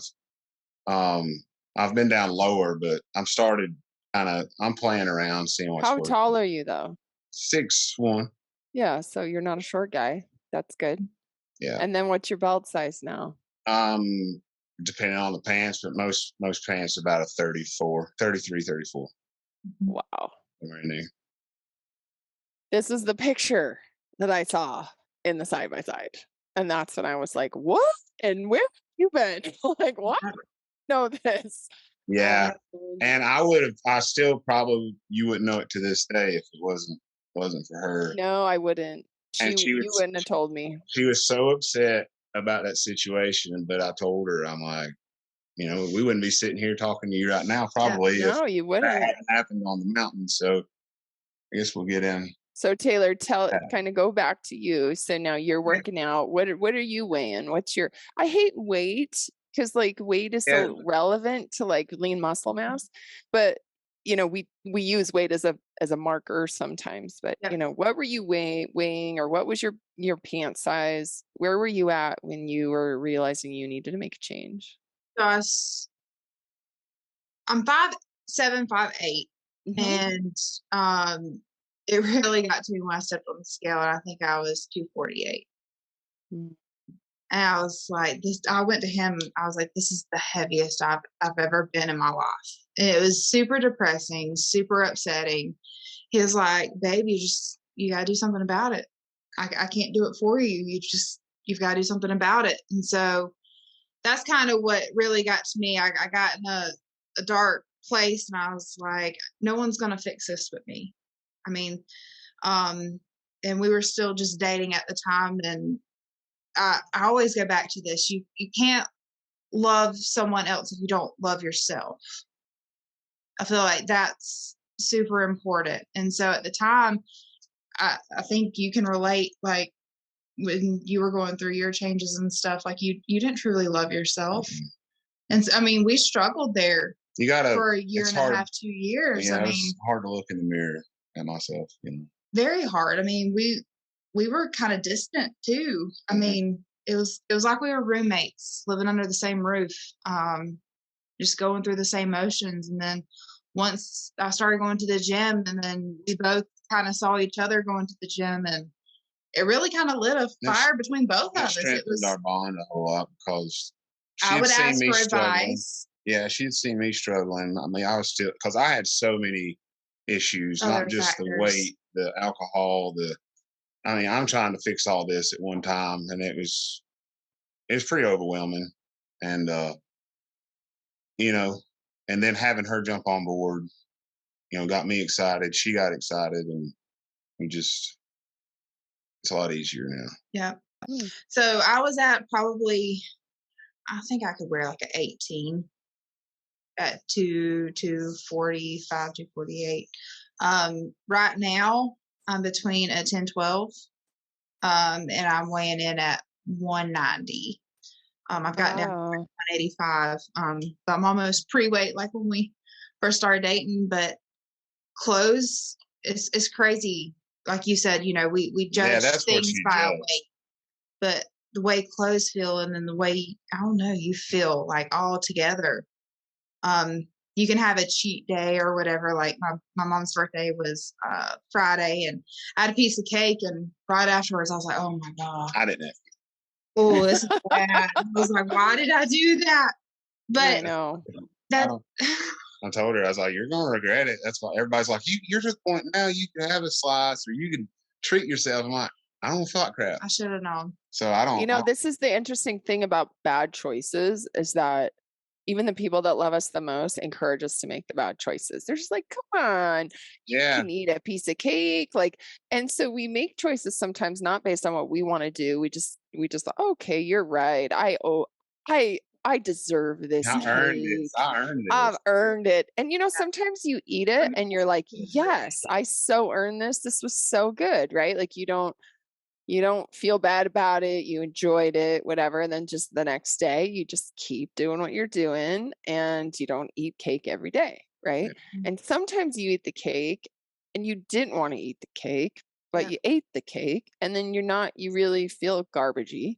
And either you feel bad about yourself and you talk down, or you just do the same thing. You just get up the next day and you start all over again. And it's not a huge deal. But that's the thing is like when you get healthier, the choices that you make, like you actually feel them in your body. Tells you. Yeah. You become your body will tell you. This is the thing is like you become connected to your physical symptoms, like in a healthy way where you're like, that wasn't a good decision. I really don't feel good doing that. Therefore, I correlate those two. I will not do it again, right? I don't want to. I don't get anything out of it anymore. And this is part of the big problem with healthcare again is we don't hold people accountable for the choices that they're making, and we also don't really connect the mental and emotional and physical dots about the choices that we're making, so we can easily make excuses for why we need to eat that cake or whatever. And society is like birthday parties. It's all sugar, it's all cake, it's alcohol when you're older. It's like, oh, you're turning 21, like drink as much as you want. Like there's always an excuse to do something really unhealthy. And we're all wrapped up in that. We've all gotten in that mindset, I think, throughout our lives. But I think what matters the most is that when you do make the choice, either you enjoy it while you're doing it and you realize I'm going to feel like crap the rest of the night, and you just get up the next day and you do what you've always been doing and you don't slide back into, and as you guys know with weight doesn't just come on overnight. It's a slow slide back into, you stop running and then you start making excuses for why you're tired and you don't want to get out of bed, and then I'll just have that piece of cake because it's there and I'm hungry. It's not a big deal. And then you just kind of keep making excuses. And this is how people just kind of slowly slide back into it. Now, I think for you, Matt, probably having pancreatitis is a big motivation not to have pancreatitis again because of that pain. Pain is a huge motivator, right? In both good and bad ways.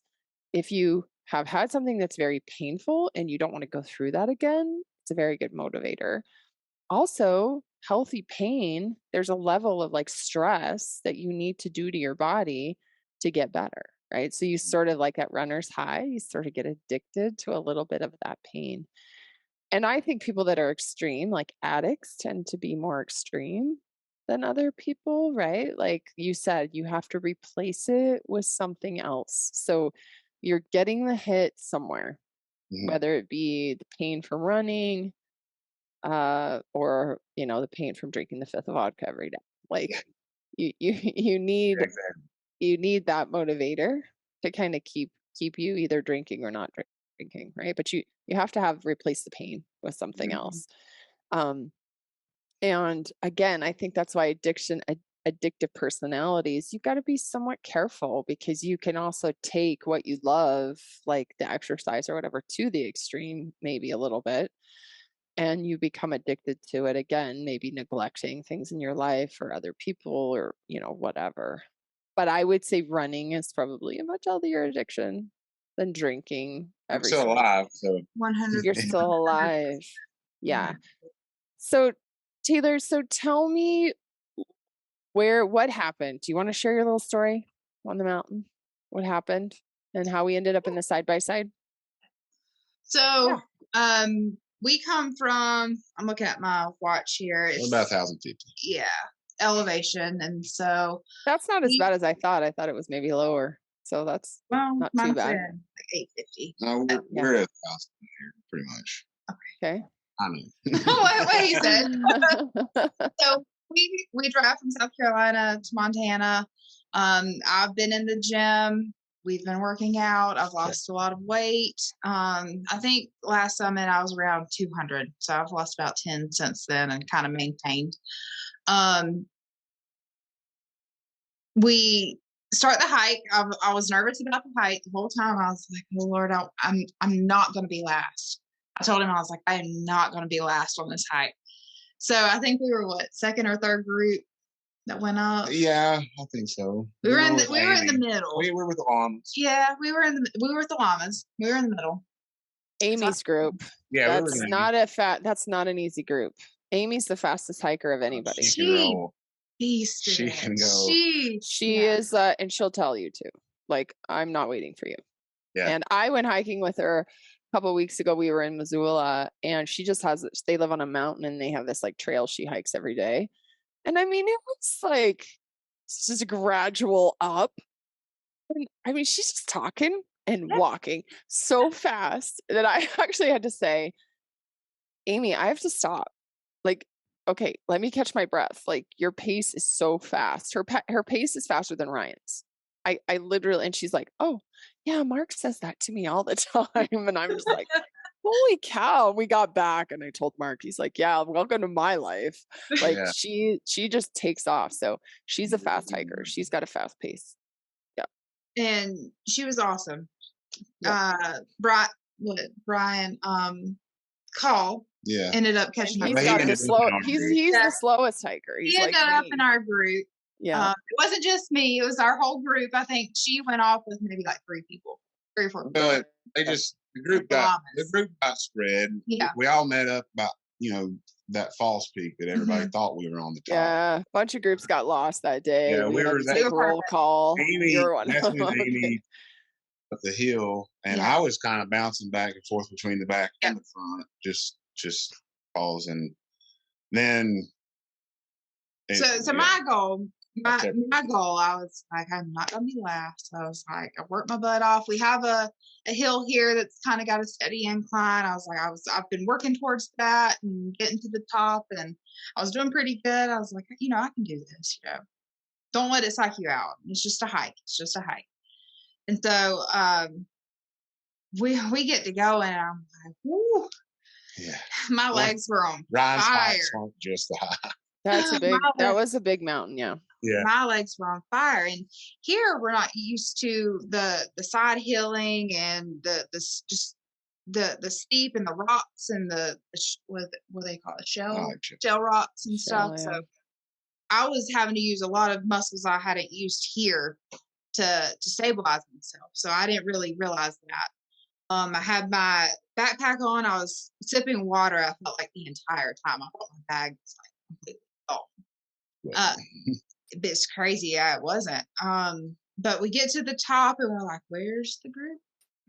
And so I finally sit down, and they're, trying to go one person would go one way and see if they could see anyone. Another one, we would check back in, and it was 20 minutes or so. We finally found a 4-wheeler trail, and it was like, it's got to go somewhere. So it was like, let's just walk. But I sat down. I was like, ooh, I don't know if I can get up. I was like, my legs are cramping. They are hurting. Brian Call, thank you for the electrolyte gummy that you gave me halfway up. He was like, take this. He said, I have to take it too sometimes. I was like, okay. So yeah. Well, we were sitting there kind of, I guess, not lost, but deciding which way we should go. And that's when she stopped moving for more than a few minutes. She started, it was getting evening time too, so she cooled off, got stiff, and that's when she's like, I'm not good. I'm like, you make it to camp? I said, I don't think it's much further. I said, I'm gonna make it. And about this time, I heard the side by side. That's when Ryan was coming up the trail on the Polaris, and It's like, where's the they rest of found the us. group? So we went back to the group, and they were going to give her a ride because they were like, camp's just across the hill. She's like, no, I'm walking it. I didn't hear this part. So they offered a ride, and because everybody could tell people got on, and it was obvious she was in pain. She was not wanting to tell anybody. I tried to give her. I think the only thing I had left was maybe an apple. I ate an apple, and I told her, I said, eat this apple, pound some water. I said, I was taking electrolyte sticks because I was in the back of my mind because it's happened to me, so I was scared that cramps were gonna hit. And I hadn't gotten them yet, but my legs were very, very, very fatigued. So we see the side by side. They come up and there's like, hop on, we're just right here. I'm like, how far? And there's like, oh, just right over that, around that corner and down. We're right there. I'm like, I'm walking. I said, I didn't come here to ride. I was like, I'm going to finish this hike. And that was my goal the entire time. I was nervous. I was scared about it. I didn't know what to expect. I heard all the horror stories of Ryan Lampert's hikes and how they're horrible. It really wasn't horrible. It was just nothing I was expecting. Physically exhausting. And it was very, I didn't, in the breathing and stuff, with altitude, it was a little different. It wasn't, looking back, that was the hardest thing I've ever done. I did say that.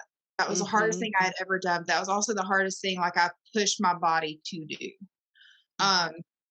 And I wanted to finish it. I wasn't going to give up and jump on flares for a 5-minute ride to camp. So we get to camp, and I'm sitting down. I was like, I'm done.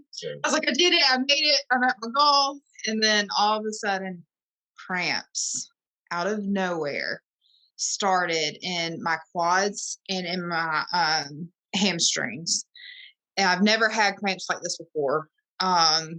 I could not get in a position where I could get comfortable. I couldn't rub them out. Nothing was helping at all. They was like, oh, you need to eat something, drink this. Nothing was helping at all. And I had realized once I made it to camp, how many hours was this in? It's several hours. It was several, yeah. Five. How many miles was it? It's a lot. I was like, we dropped you guys off midday, and I showed up. It was getting dark.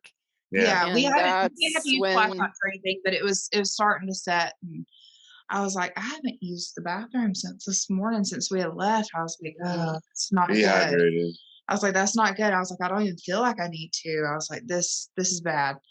So, y'all came over, and thankfully there was two doctors. Well, I was doing roll call because we did lose some people. So Ryan was out finding y'all's groups, and everyone else, somebody took a wrong turn somewhere, and then people followed that group, whatever happened. And it was fine. Yeah. But I was there, and I was taking roll call because we need obviously to make sure everybody shows up to camp. Right.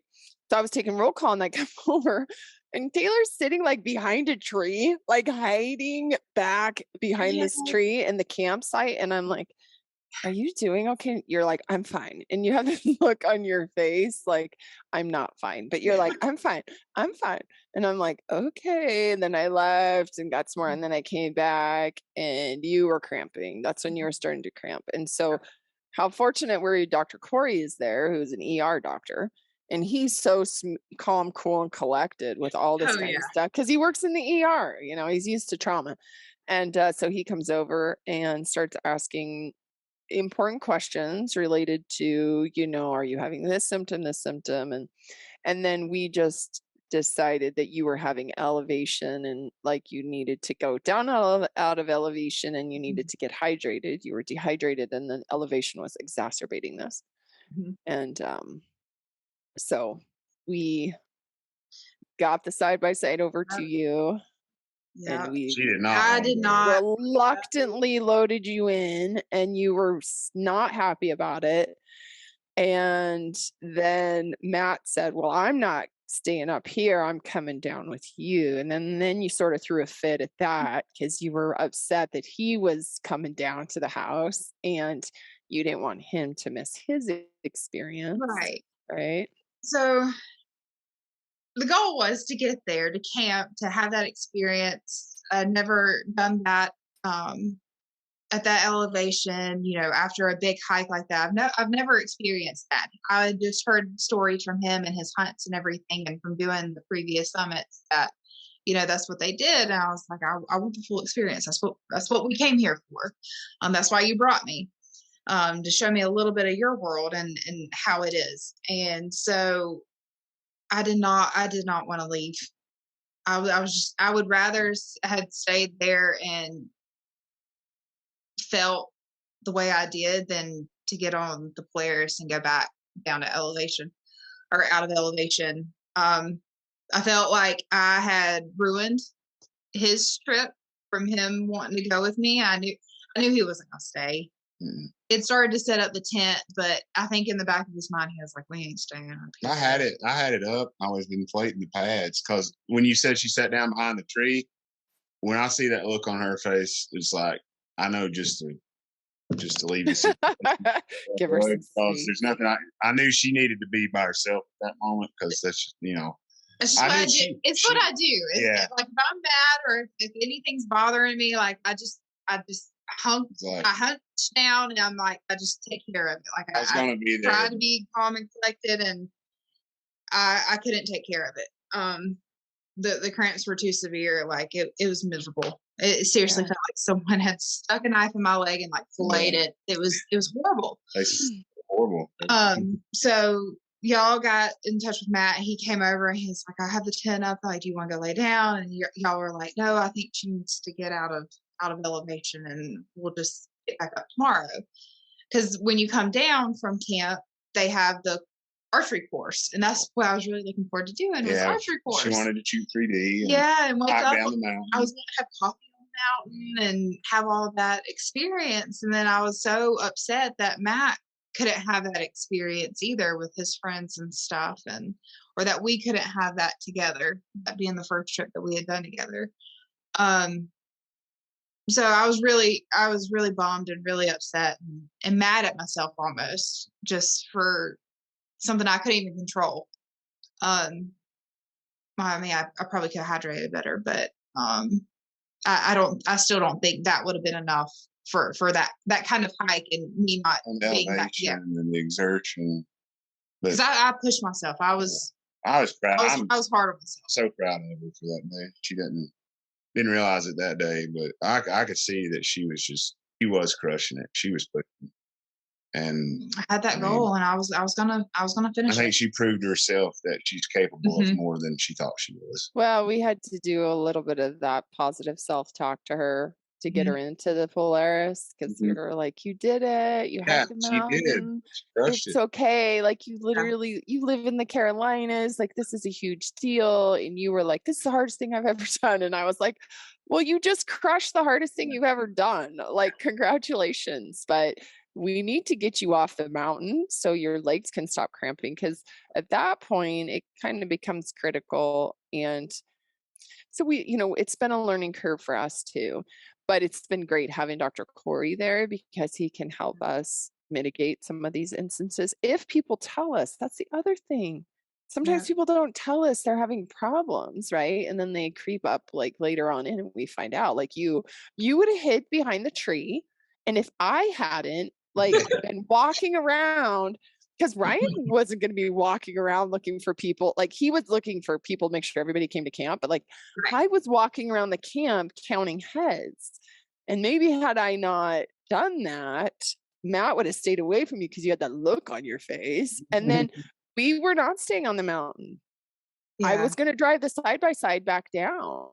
And one of the limitations that we had up there was we don't have cell service up there. So it was kind of like, it was good. It was like divine intervention that I was walking around, because we might have left the mountain and you wouldn't have said anything. And then that would have been a medical emergency, right? Like Ryan would have been garming me in the middle of the night to come up and get you, which this way you made your queen, you left the scene in your queen Polaris with everybody cheering you on, right? Instead of like in the night when everybody thinks something really bad is happening. But I mean, and then we got you in the Polaris and we started going down. Ryan said, no, I'm going to drive them down because I need to make sure that they're okay before I come back up to camp. Yeah. And so we rode down with you guys in the Polaris. And we were all chatting and chatty because it's kind of a long drive back to camp or back to the lodge. And you started just talking to me about why Matt was there and how Matt's changed his whole life. And the whole reason he's here is because of us. And he's like a totally different person in the gritty films. And then you showed me a before picture.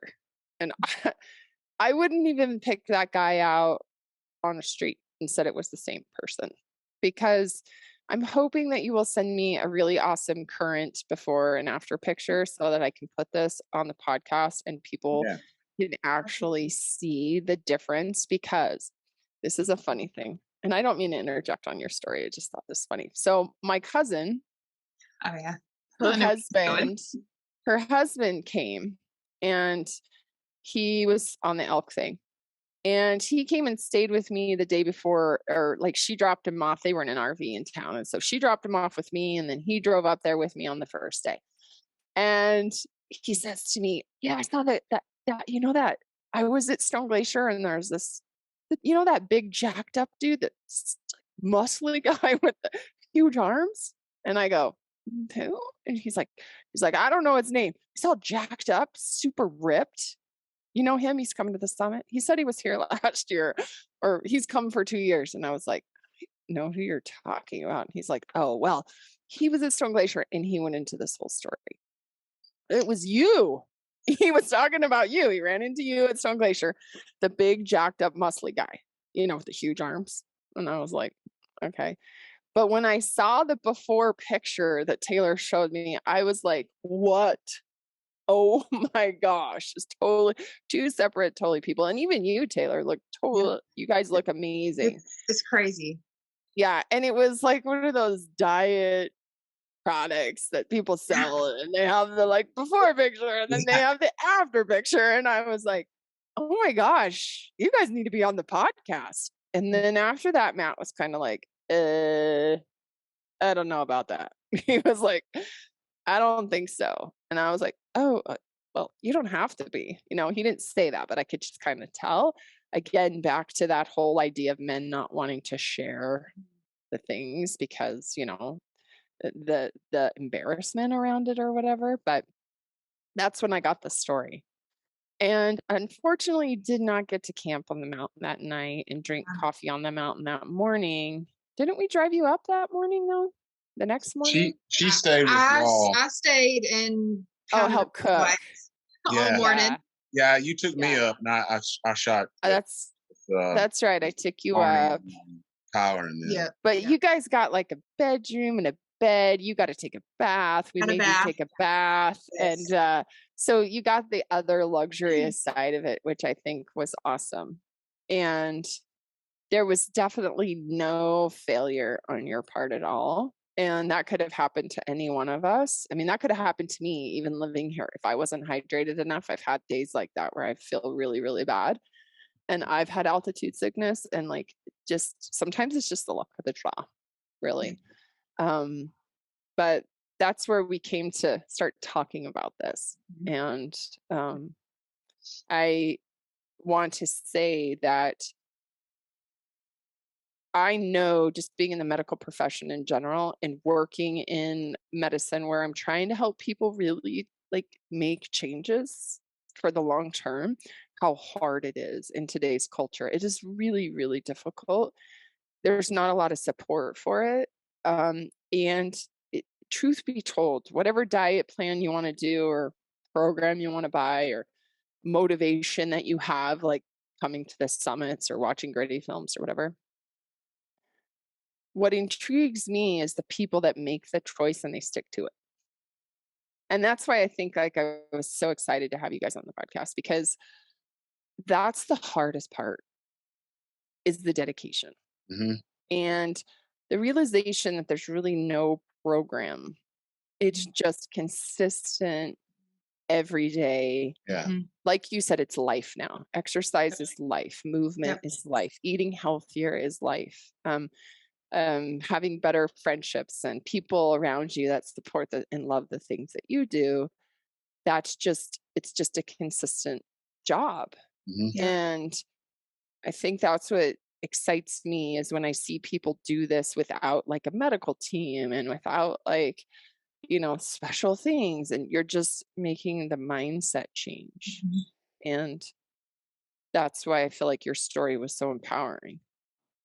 And 100%. It's all mind. He said that from the get-go. I mean, there was days where I didn't want to go to the gym, or, weeks I didn't want to go, and it's like, go, get up, go. Just do something. Go get on the treadmill. If that's all you do, just go. So 100%. And then once you leave, you're like, why did I not go? Why did I not want to go? Like, it's one of those things you'll never regret. What you're saying? So you might dread it, but you never regret it. I don't know. Once I flip that switch, it's every day I have to do something. I can't, I'm so ashamed and so like and more disappointed in myself for my past. But, it's like being reluctant to do this or something, it is embarrassing to publicly admit that you have problems or you have failures. I mean, nobody wants to. You want to see the highlight reel, Mm-hmm. But the more I thought about it, it's kind of like you were saying, it's selfish to not tell, because there may not be anybody that wants to listen to me, but if there's one person that does what I've done, then it's all worth it. Or if one person needs encouragement or needs someone just to talk to, we're here. We've told our community here, they're like, oh, I wish we could do it. What you do? Well, come talk to us. Like, we'll tell you what we do. We're 100% for it. Like at work right now, I've got a couple of different challenges, which is pretty awesome. I came up with a Fortitude 2023, so Mindset 2023. It was a 6-month challenge. It's for weight percentage loss. I've got 14 people that signed up for it within my department. We're putting $10 in the pot every month, so everyone's investing $60, and at the end, whoever loses the most body percentage gets that pot. Wow, that's good motivation. That's awesome. Yes. So every week, we've got a leaderboard and stuff. I calculate the percentage. That way, it's not strictly based off weight, and just their attitudes and the way they look at and hold themselves at work, and the way they've changed just in the first month. We're only in it for a month. It's amazing. This one girl, she's crushing it. She's already, I'm not going to say her name, but she's already lost 14 pounds. Wow. In just a month. And that was mostly diet. And so just my goal was never to win the money. I've already lost my weight, but it gives me motivation to work that much harder. But my motivation and my goal for this was to show others that you can do it too. That there is a support system around you that is here to help you. I came up with 23 challenges, which there's 23 weeks in 6 months. And so each week there's a different challenge I came up with to kind of push yourself to be that much better. So like one week maybe do 100 air squats within the week, not a day, because I know everyone's physical levels at different places right now. One was to bring a healthy snack to work to share with your coworkers.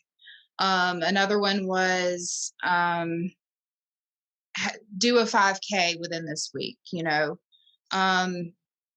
just simple stuff to kind of to guide you. It's nothing that was required of this challenge, but it was just a little something I came up with just to help others reach that goal. Another thing I've done at work, which I was sick this first hike, was I did mountain motivation is what I call it. So I've got 12 hikes planned, one for each month for the whole year, and families, siblings, friends, coworkers, groups, whoever wants to come is invited.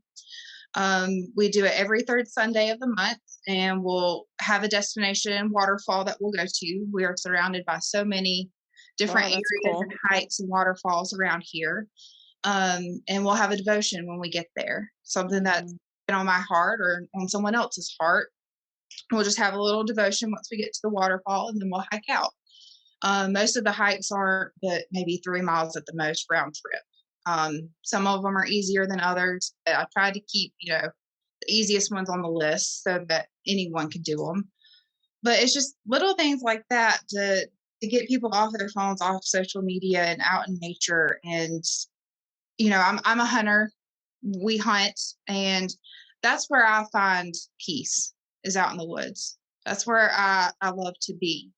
And I was wanting to share that with other people without it involving hunting.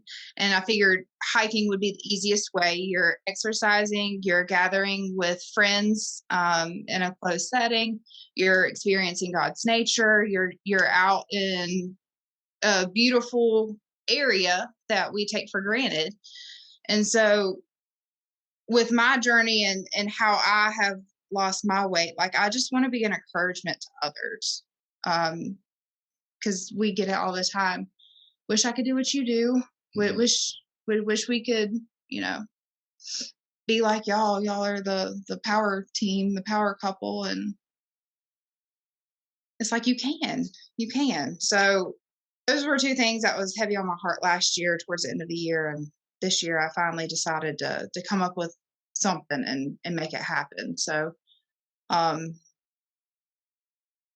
we have 14 people, I think, on the first hike, mostly children. So that got children out of the home, out of the TV, out of social media and off their devices, and got them out. One little girl actually asked if she could bring her Bible this next time, and she wanted to read scripture. Aww.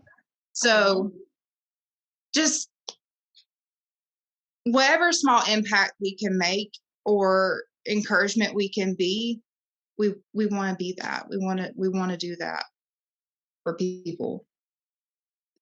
I think that when you start getting healthier and or you start doing things in your life that you realize are improving you, it's like you want to share that. But I also think there's the aspect of service, right? Like you're sort of inclined to continue some sort of, I think helping other people is where you get the most satisfaction, right? And we all know this, right? Like giving a gift is so much funner than getting a gift, really.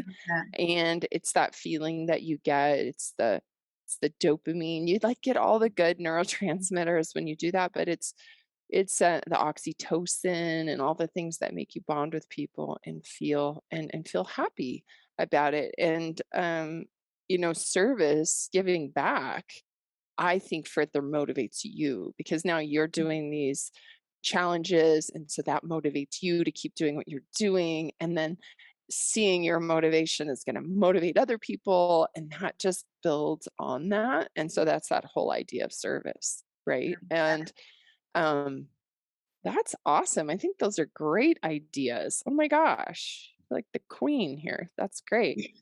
I am so impressed. Yeah, and sometimes, it's just being an example. Just being an example, doing what you're doing and letting other people see that it can be done too. It's not an impossibility. Like all of us are mere mortals, and we all make our own, we can all make decisions that can improve ourselves and the world, etc. And I feel like we get so caught up in the stuff that's out there today that just wants to keep reminding us that we're not good enough and it's not going to matter what we do, and abuse your body and have poor have a poor mental outlook, and always want to be something else than you are. You should want to be the healthier version of yourself, but like the media is set up to constantly make you like thinking you're not good enough. And like you said, getting off devices, getting outside, like improves all the biochemistry, and you don't have, I just don't even watch the news anymore.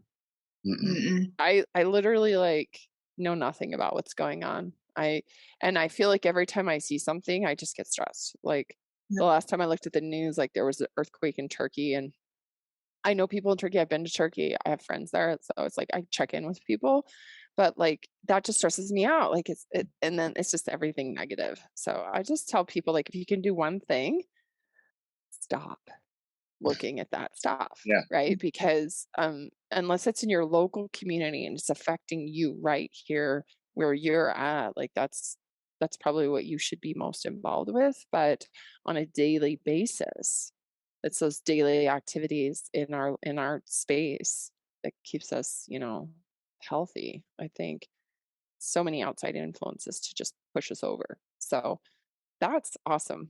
I love that, Taylor. So this has been a long podcast. We've been talking for 2 hours and 15 minutes, and you can see how fast the time goes by when you start chatting. Fast. Yeah, it goes by really fast. People are like, I don't know what I'm going to talk about for 2 hours. I'm like, oh, don't worry. You can easily talk for 2 hours. Again, I had you guys on the podcast because you're inspiring. You're everyday people doing extraordinary things. And that's the kind of people I want to talk to. It's what really gets me going and motivates me to keep doing what I'm doing. The podcast has been a great outlet for me to do that. I had no clue how many people I was helping. I was just doing a podcast and putting it out there. And so when I actually meet real people and real faces, we went to the expo this last weekend, and so many people came to meet us, families. Like, people were going to like name their new baby after Ryan, and they like watch everything we do, and they're like, you guys are inspiring. And I'm just thinking to myself, like, what have we done that's so inspiring that would make all these people we don't even know feel like they know us, Yeah. And I think that is probably the podcast and the films, and that's the way we give back, I guess, right? We're giving back by sharing. And that's all people really want you to do anyways. They just want you to share. Mm-hmm. They want to know they're not alone. They want to know that, somebody cares, like whatever it is. The sharing is really important. So I haven't done this in a really long time, but I'm going to ask you guys 3 questions, and I'd love you to answer them. You can answer them together. You can answer them separately, but I used to finish all my podcasts like this. But so the first question I'll ask, and we'll kind of start with, what is your greatest weakness?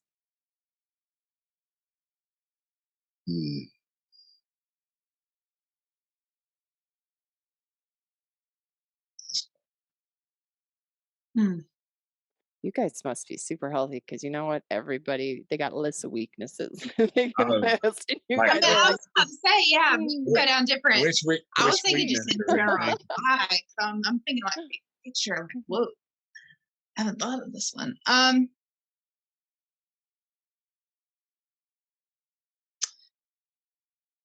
Peanut butter is my weakness. Yeah, that's a weakness. I don't know. I guess I'm ashamed to say this. Probably social media. Yeah, that might be a lot of our weaknesses. And it's like senseless scrolling. Really, it's not really following anything specific. It's just lost in the scroll. So one of my challenges on the 23 challenges is to eliminate social media for a week, like altogether. I should have done it like for the entire 6 months, but I can't follow my girl here. I know. Can't follow who? You. I can't follow. I need to post more.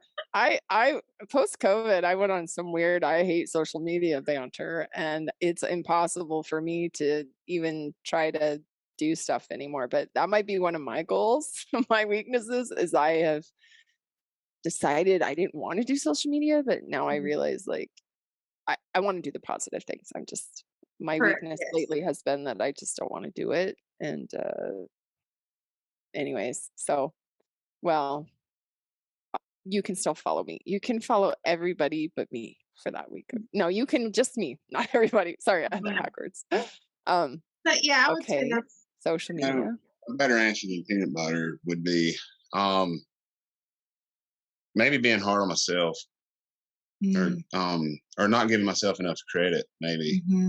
But at the same time, cause I'm not an arrogant person, and I don't want anybody to think that I'm bragging about something I've done. It's like I even feel bad. Like I'll post in my story like the miles I ran, or just I do it to motivate. Hopefully, somebody sees him like if he's still doing this, then surely I can do something. I mean, even her mom did tell me the other night. She's like, "I watch your stuff." She's like, "I'm trying my best to do better." I really because it's. I feel like if one person, I don't care what everybody thinks about me. Really, I just like if I can help one person, then it's worth it.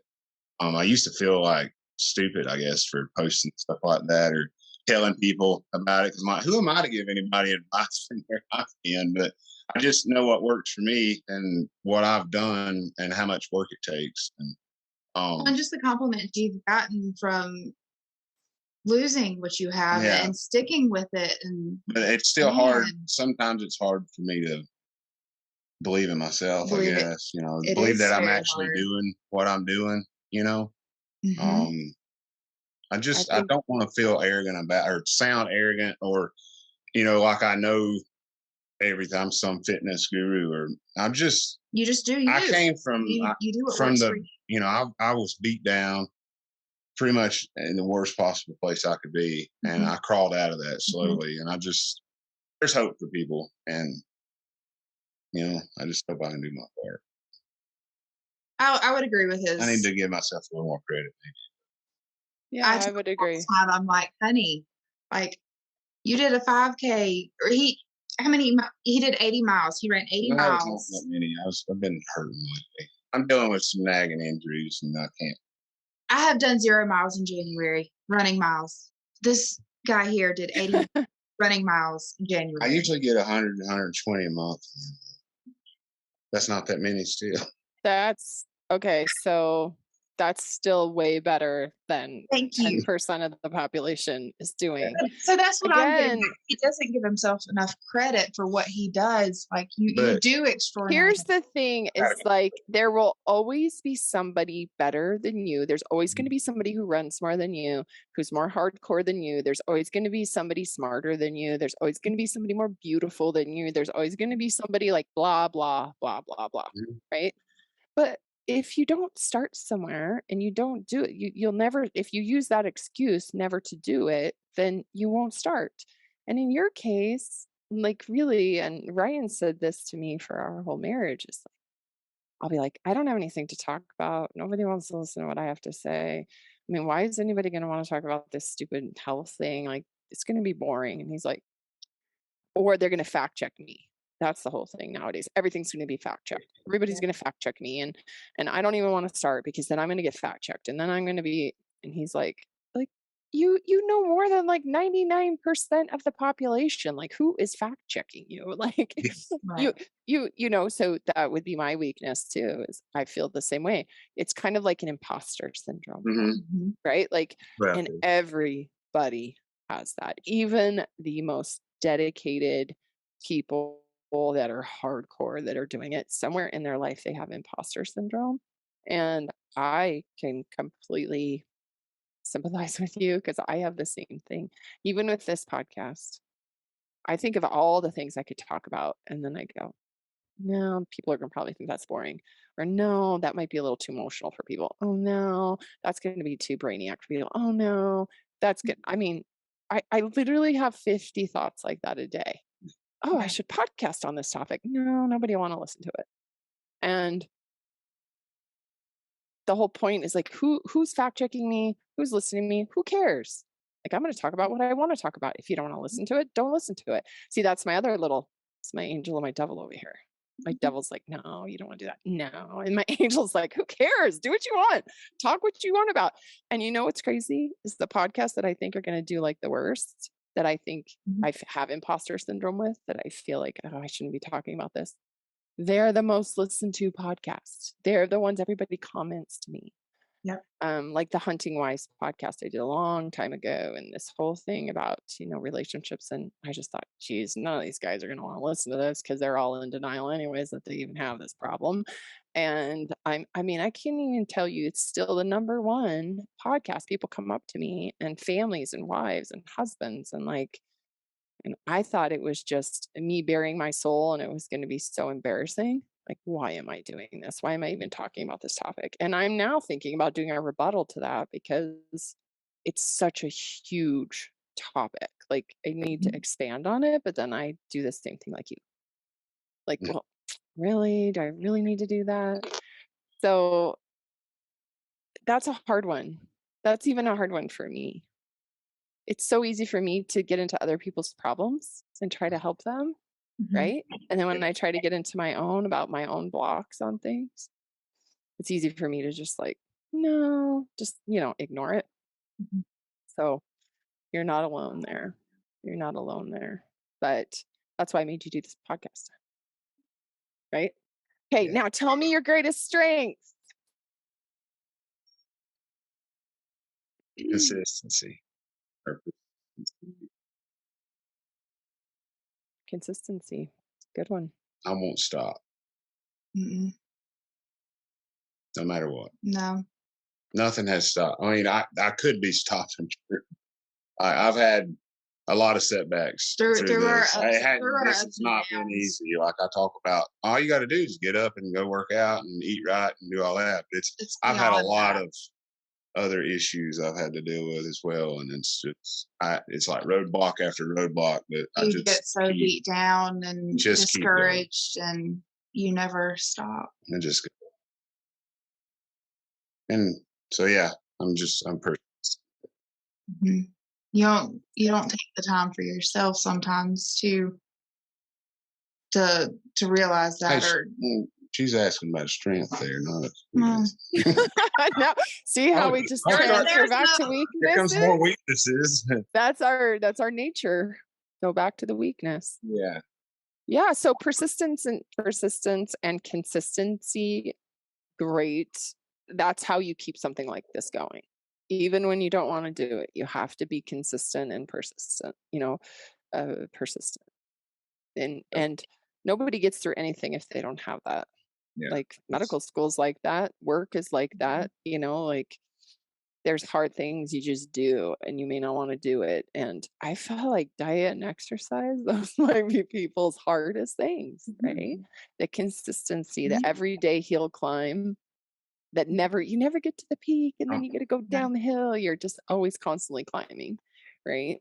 And then you'll hit a plateau and you're like, I'm doing the same, like what's not working for me, and you just got to change it up just a little bit or just do one more thing. And just don't give up whenever you see that hard, that plateau. So I felt like I was there for the longest. I was like, I'm not doing anything.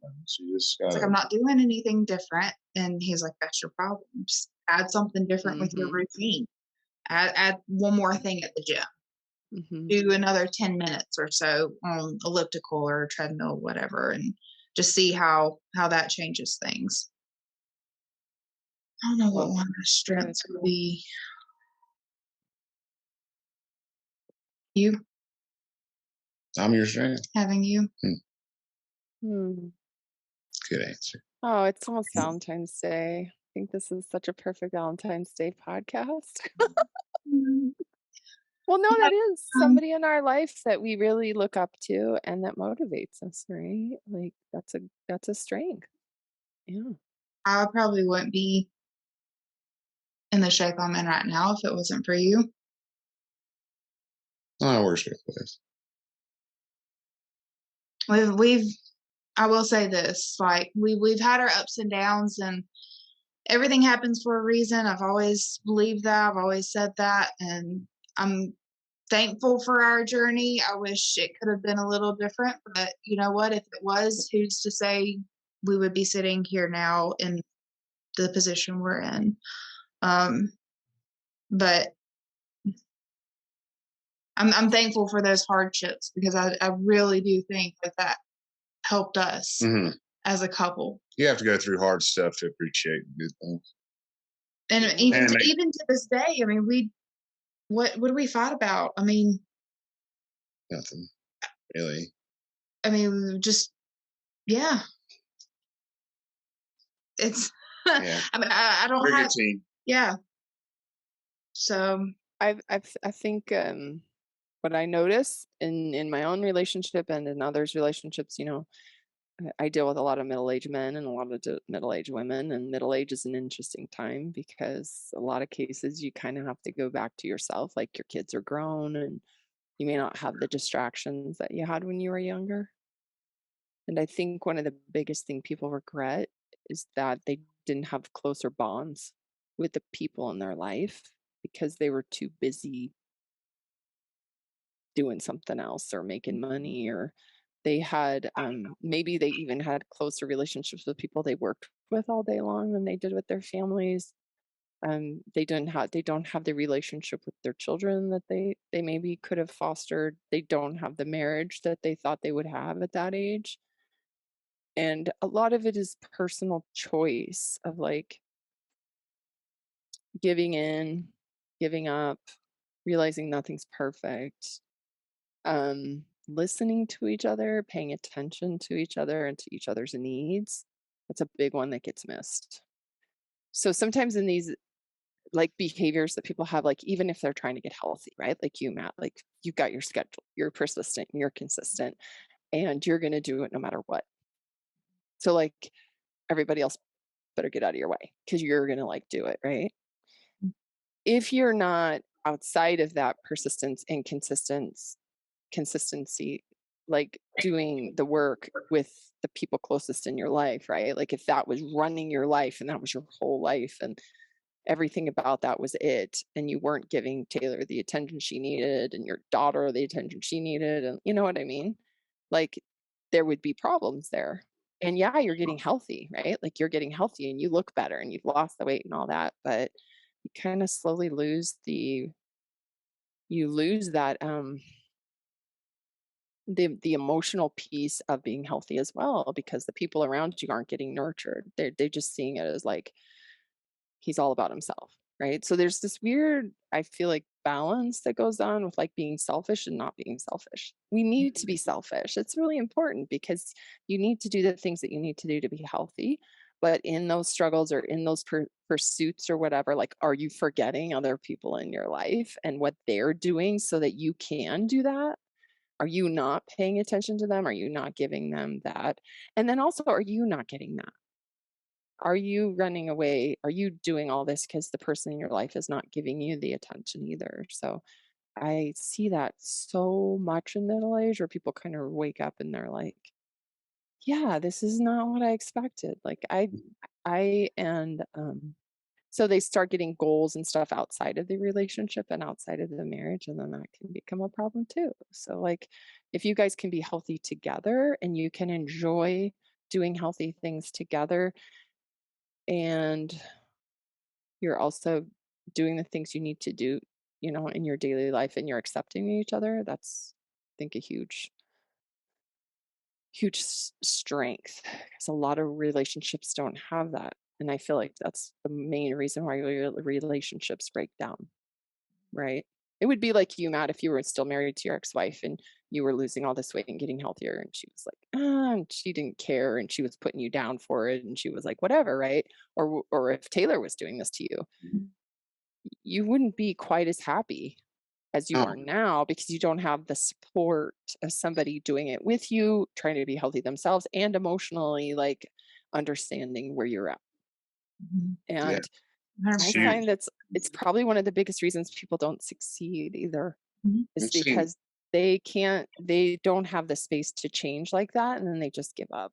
Like, the diet changes and then needing to move and take time away to go do that, and their partner does not respect that, and they're not going to make the dietary changes or whatever. And I feel like that's where either you crumble and you don't take care of yourself, or eventually you may wake up from that relationship and be like, yeah, this doesn't serve me, this isn't working, I can't stay in this and be a healthy person. But I get that excuse a lot.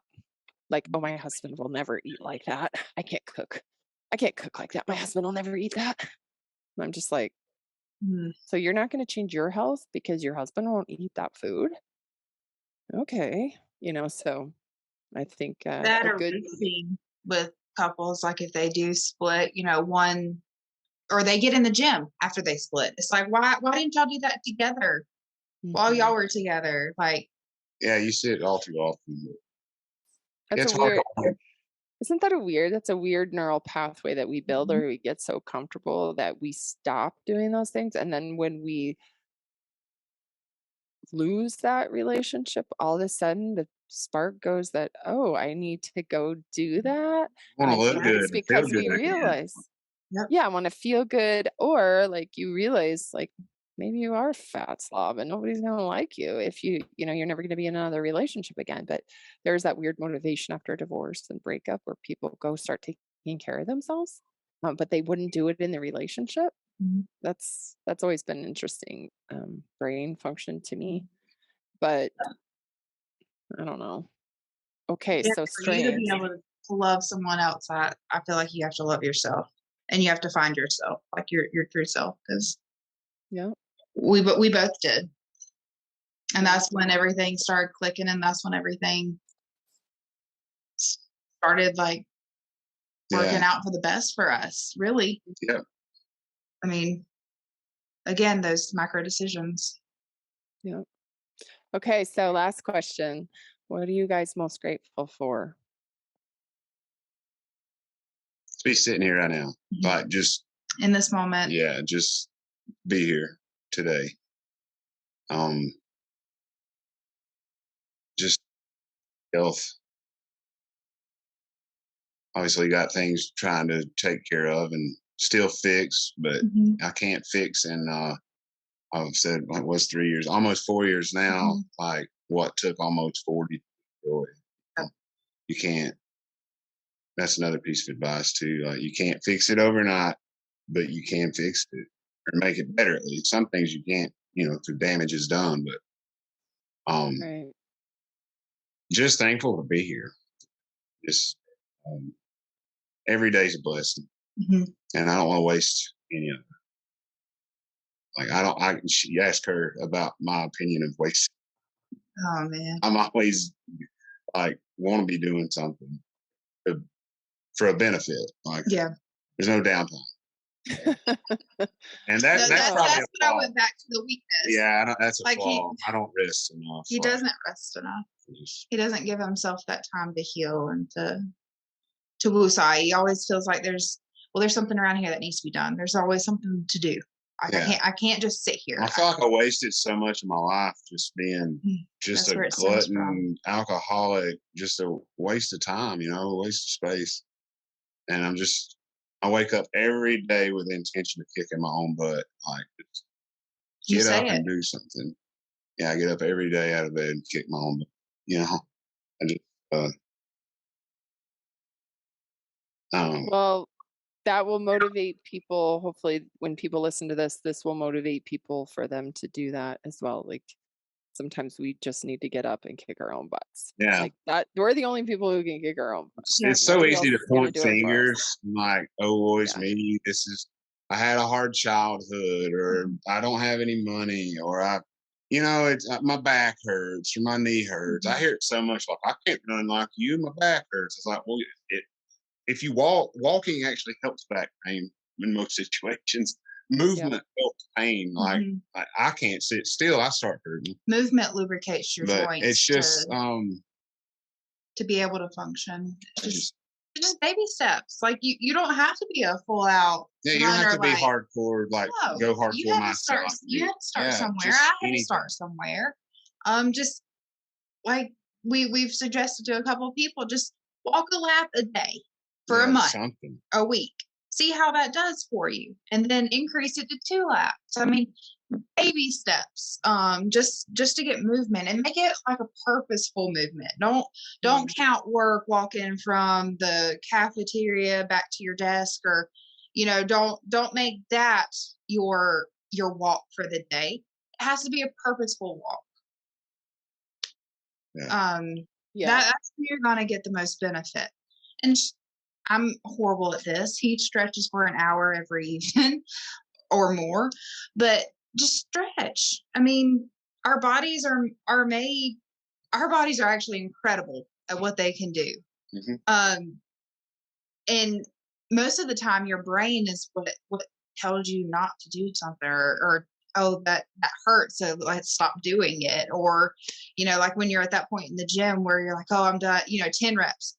All right, I got 10 reps in. No, you probably could have done 15. Like you stopped because you had a number. You tell me this all the time. Push until you can't.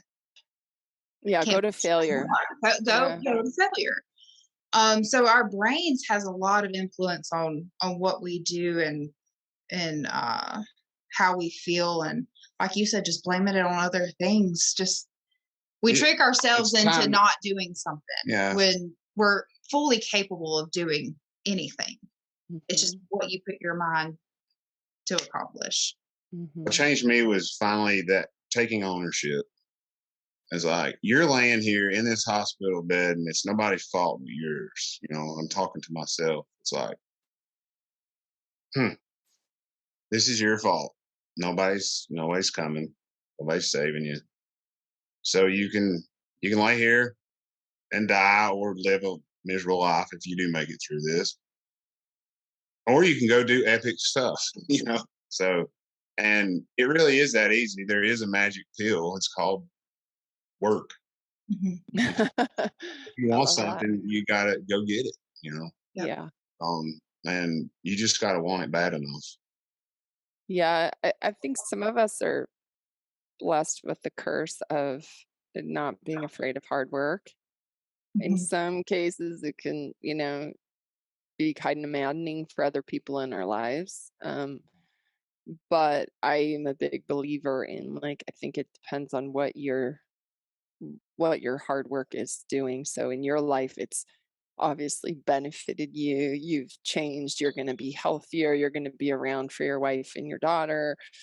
You're going to get to do all these epic adventures, God willing. You could also make the very hard work, the lesser path of just not doing the work and, doing the brain is interesting because we do have that choice. That's what separates us from the animals, right? We have the choice to make whether what path we're going to go down. And sometimes it is work, and people are afraid. Fear, just like the back pain. I don't want to work out because it hurts. Fear of the unknown is another big, reason people don't do things. They're just afraid. They're afraid of whatever it is they're afraid of. But fear is a very lower level emotion that is instinctually built within us to warn us, right? Oh, this is fearful. Maybe I shouldn't jump off this mountain. It's probably not healthy for me. I might die. And the same, I think the mechanisms get screwed up because in the past, if you were as gluttonous and heavy and eating whatever you wanted, there's a fear mechanism your body would be telling you. So I think the fear is the pancreatitis. The body's saying to you, okay, this is too much. And now I might kill you. There's these mechanisms built within our body to give us the signal that something is not right. But in this day and age, fear is something that really stops people from living that life that they want. And so if you can overcome the fear that your brain will try to tell you because it's built in you to keep you safe, then I think great things can happen. Even just this whole thing you're doing with people at work. A lot of people wouldn't do that because of the fear of what, no, it's too much work. I don't have time for that. People are going to think I'm silly. Who's going to want to be in that with me, right?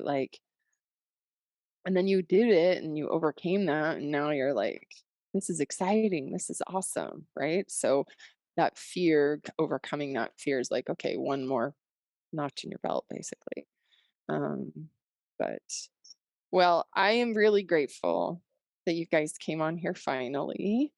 And that you are motivating people to do what you've done. And there's no magic secret except just make the decision. Yep. Right? 100%. Make the decision. Yeah. Yep. And we will have pictures. So I will put on social media or I'm trying to put these videos on YouTube so we can have a picture there and you guys can be thoroughly embarrassed. But I will tell you that those before and after pictures are amazing. You should not be embarrassed by any stretch of your imagination because they're hard work. You can see it just through the picture, how hard you guys have worked to get where you are. And yeah, so is there any way, if anyone wants to reach out to you, Matt and Taylor, is there any way people can get a hold of you? Are you open to that? If you're not, but absolutely. So Instagram, you want to give us your Instagram handles or? Yeah, Instagram's about pretty much all I use. Okay. Mine is, what is it? MTN_ Matt P. Mm-hmm. I'll put these in the show notes too. Yeah. Yeah. You gotta look, see what yours is. Taylor, yeah. Mine is Tay Payne 21. So TAYPAYNE 21. Okay. Well, yeah, anybody, feel free, message me, whatever. Like I said, if I could help one person, one thing to motivate them, because I've had people in the past. It's like I was talking about, like Brian Barney, just a little simple comment. You crushed it, Majored it. It can change. Just one thing said to somebody can dictate their day, positive or negative.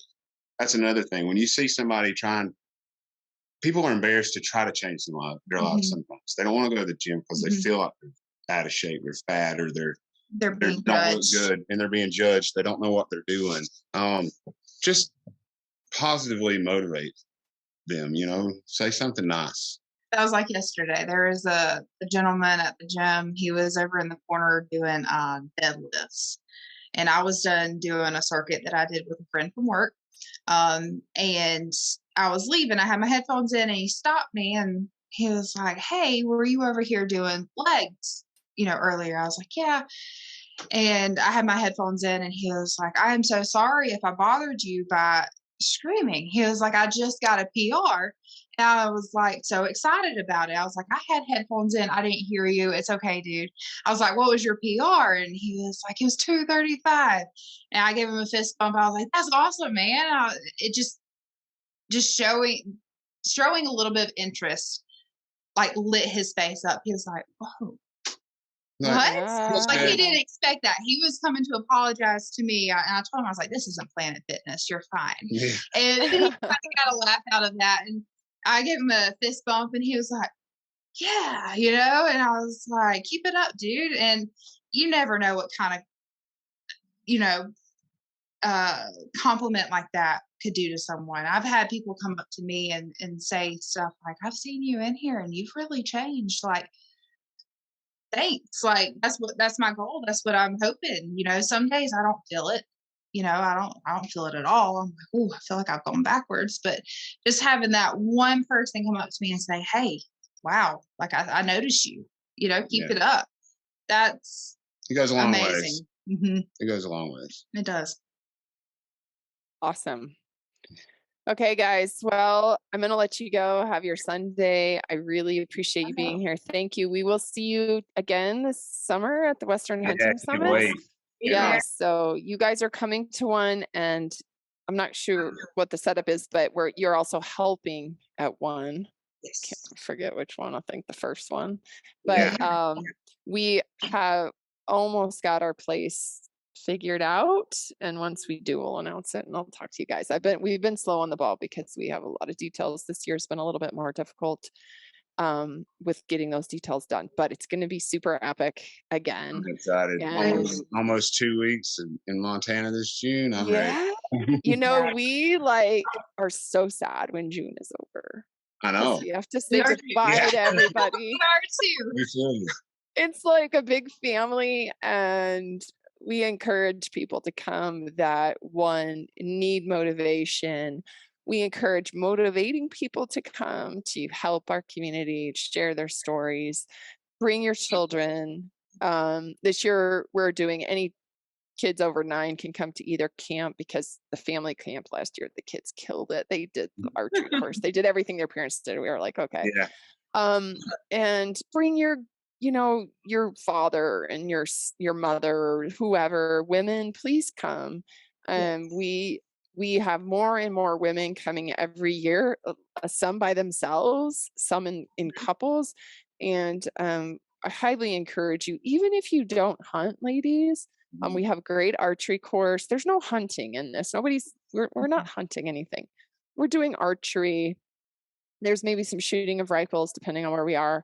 We're doing education. We're eating together. We're in community. We're working out together, etc. So yeah, even if you don't come and you want to have a couples weekend where you're going to be around a lot of motivating people, healthy people, please come. And your what is it called? What I had said earlier, your imposter syndrome. If you feel that you aren't healthy enough to come, then you need to come, because it will change your life. Yeah, 100%. Yeah, absolutely. Yes, we have no expectations of anybody except that they do their best. And we've had all different types, and we've had great success. So we will see you guys there. Okay. All right. I can't wait. Okay, Thanks, guys. Thanks again. The Hunt Harvest Health Podcast and the Stealthy Hunter LLC, its managers and partners, we do not diagnose, prescribe, or replace the services of a healthcare professional.